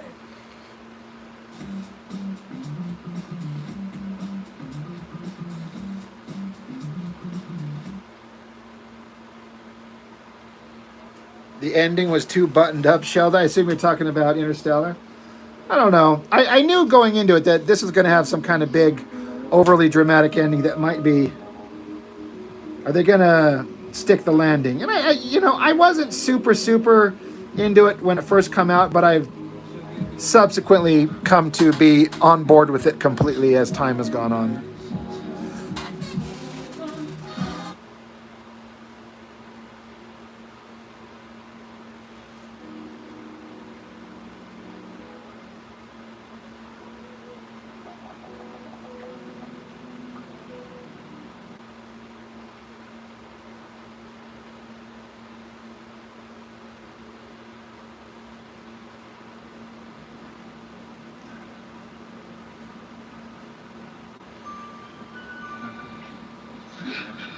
Riggs, you agree Dark Knight is good? Yeah, see, I'm into it.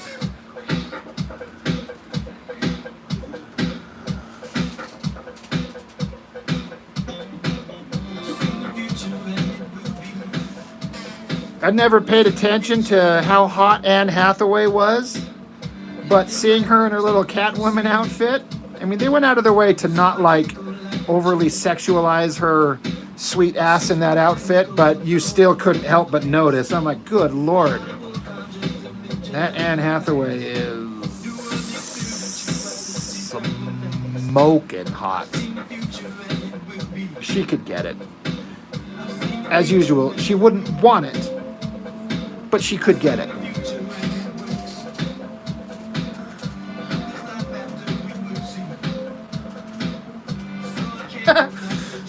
Nakano, whatever, got stuck in a reflective snow globe.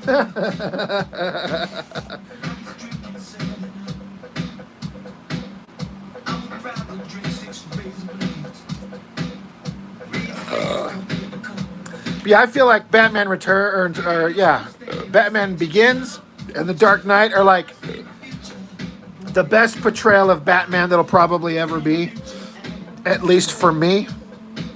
I'm like that. It was just too perfect.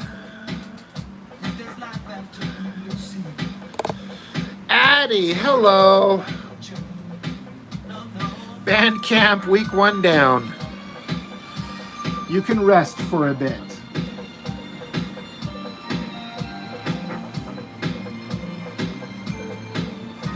How you doing, Ms. Addie?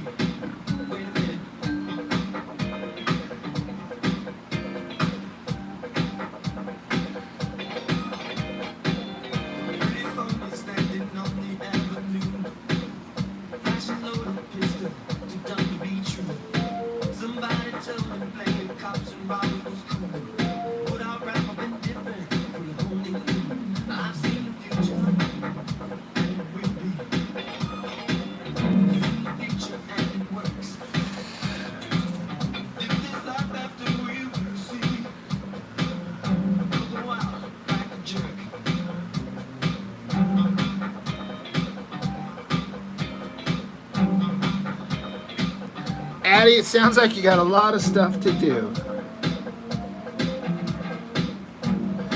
I'm glad you're doing well.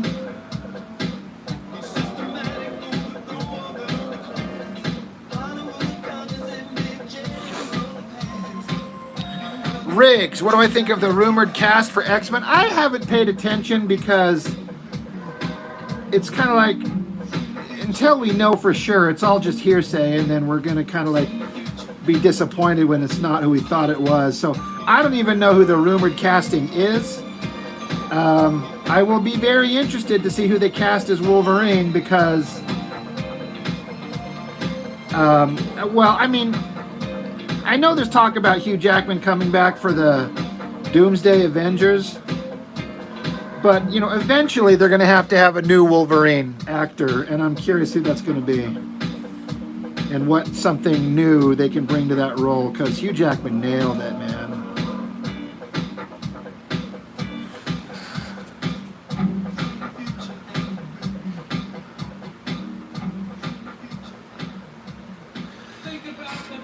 Adam Driver as Magneto. I really like Adam Driver. I don't know where the Magneto would exactly fit in. Safe Light, you can get that fixed now. And Well, thanks for stopping in, Addie. Good to have a quick pop in. Anywhere mobile service, so you can get it fixed here, or here, and pay later. Go to safelight.com today. I mean, he'd have to be a very young Magneto, right? Because Adam Driver's not exactly old. And whenever I think of classic Magneto, he's an older guy. Not like an old man, but...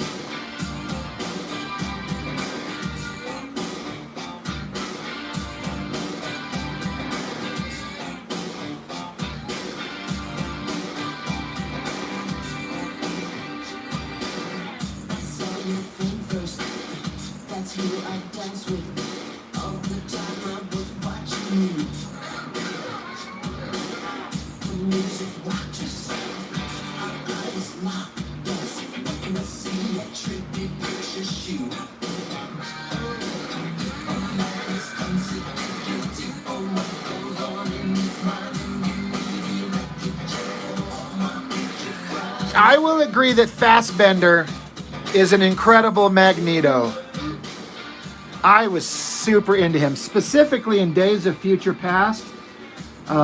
He was so good in that. He's good in all, but also specifically, especially when Fassbender and McAvoy as Professor X and Magneto were together, the conversations that they would have when they're working together or fighting against each other. I'm like, oh, these guys are so good. I think Fassbender is McAvoy was like a brilliant Professor X. Like, they should bring him back. They keep talking about bringing Patrick Stewart back one more time for Professor X. Yeah, but bring back McAvoy. That man is like an incredible actor, and I love his portrayal. I will watch that all day.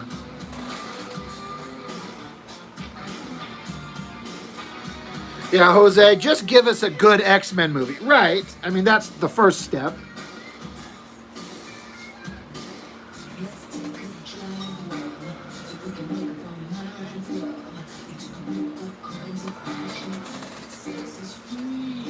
Like in Days of Future Past, when they're on the airplane that kind of got Magneto out of the Pentagon, and they're having McAvoy and Fassbender are having their little conversation over chess, and Magneto gets pissed and he starts like barking at McAvoy. He's like, "Where'd you go? Why did you leave us? You know, you failed us all." And meanwhile, his powers are radiate around him and fucking up the plane. The plane starts going down. The metal on the plane starts rippling just because of his rage from his emotions. His powers are just like seeping out of him. Oh, it's perfect.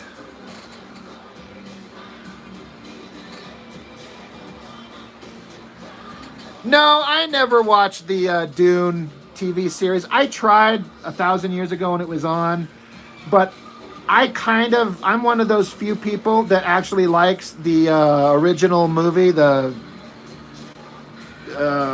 whatever the fuck that David Lynch, and I could not get into that TV version of Dune. It was too slow and boring for me, and so I gave up after a couple episodes. I didn't like it at all. Now, that was forever ago, and I honestly didn't give it a real fair chance, but I gave it a try, and I was not into it, and for me, that's enough. I'm like, okay, I'm done. I gave you a couple episodes.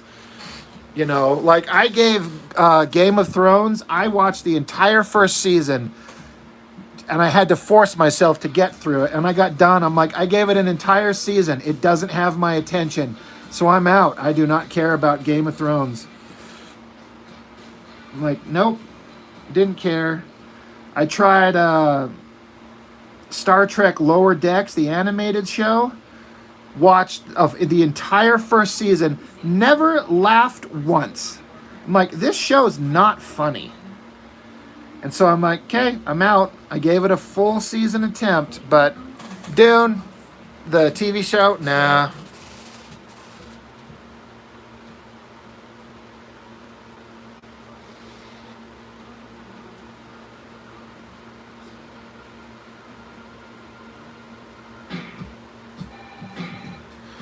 Blasphemy on Game of Thrones.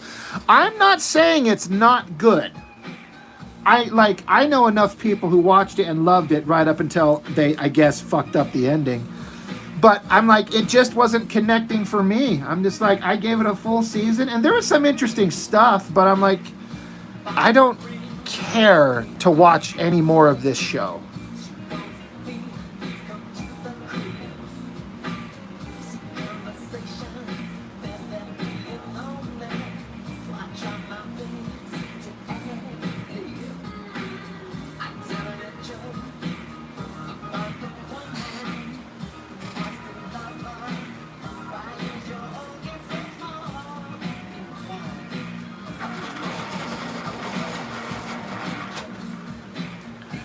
Yeah, like I said, all of the first season, tried it all. Nope.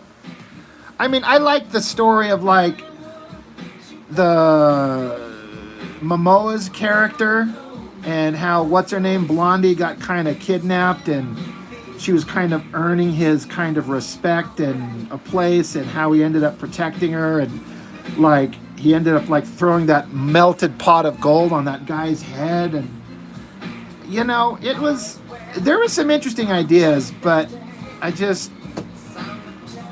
like, I don't care.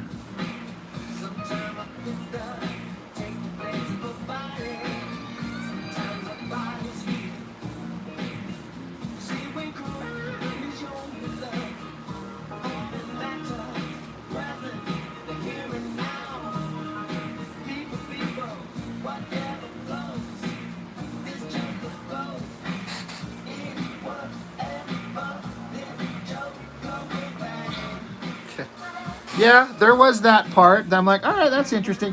You know, and I don't mind sexuality in movies at all. But even I was like, can we stop with like all the fucking and the sex stuff? Even I was like, Jesus Christ. And I even had the the subtitles on one time, and like I don't even remember the scene. There was a guy in a tub or something like that, and then there was another dude, and he drops out of view, and the subtitles are like slurping sounds, sucking sounds. I'm like, Jesus Christ. So I was just like, got to the end, and okay, so long, Game of Thrones.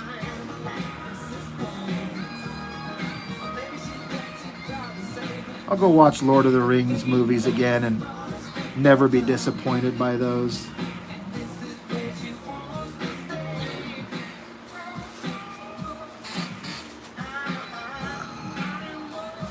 Nope, Sheldon, even Emilia Clarke's hotness couldn't keep me interested.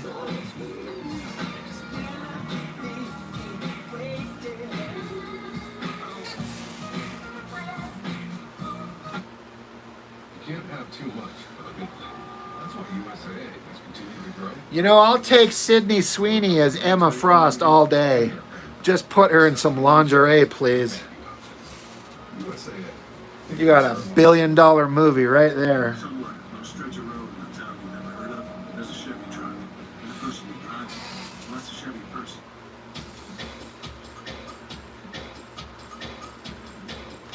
Next sound effect panel, slurping.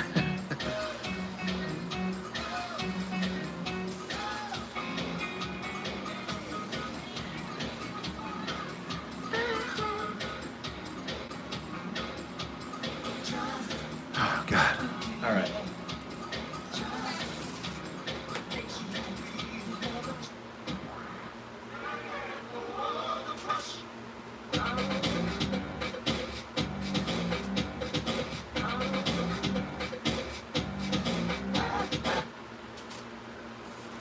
Yeah, Party Man. You know the soundtrack I'm listening to. All right. My ass is killing me from sitting in this chair again.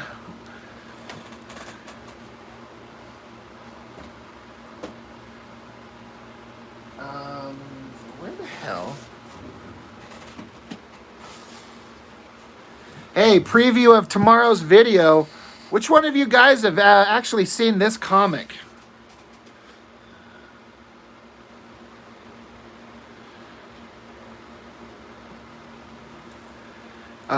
This thing is pretty freaking spectacular, and this is tomorrow's video. I was blown away by this book, Corpse Night.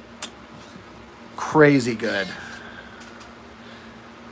Yeah, James, absolutely. That guy was like God level on every level. Crazy good. Kim Jung-yi, I don't know if I'm saying his name right. This thing came out of April of this year.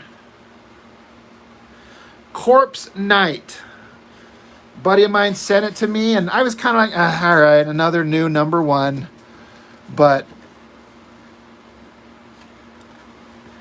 and it's set in 1429 France. How could that be interesting? I promise you it is. Or at least according to my interests. Tune in tomorrow morning. It's a fantastic book.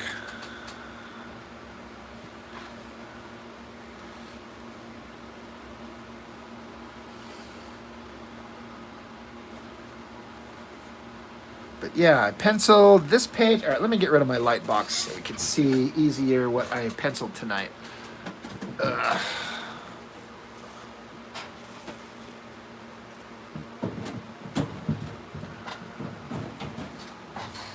Okay. Penciled these few parts of these panels on this page. And then let's not forget hot ab having girl right here.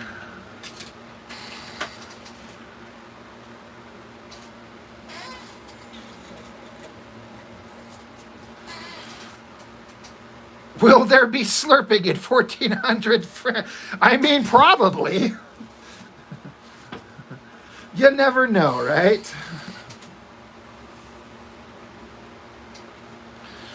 Oh man, that's funny.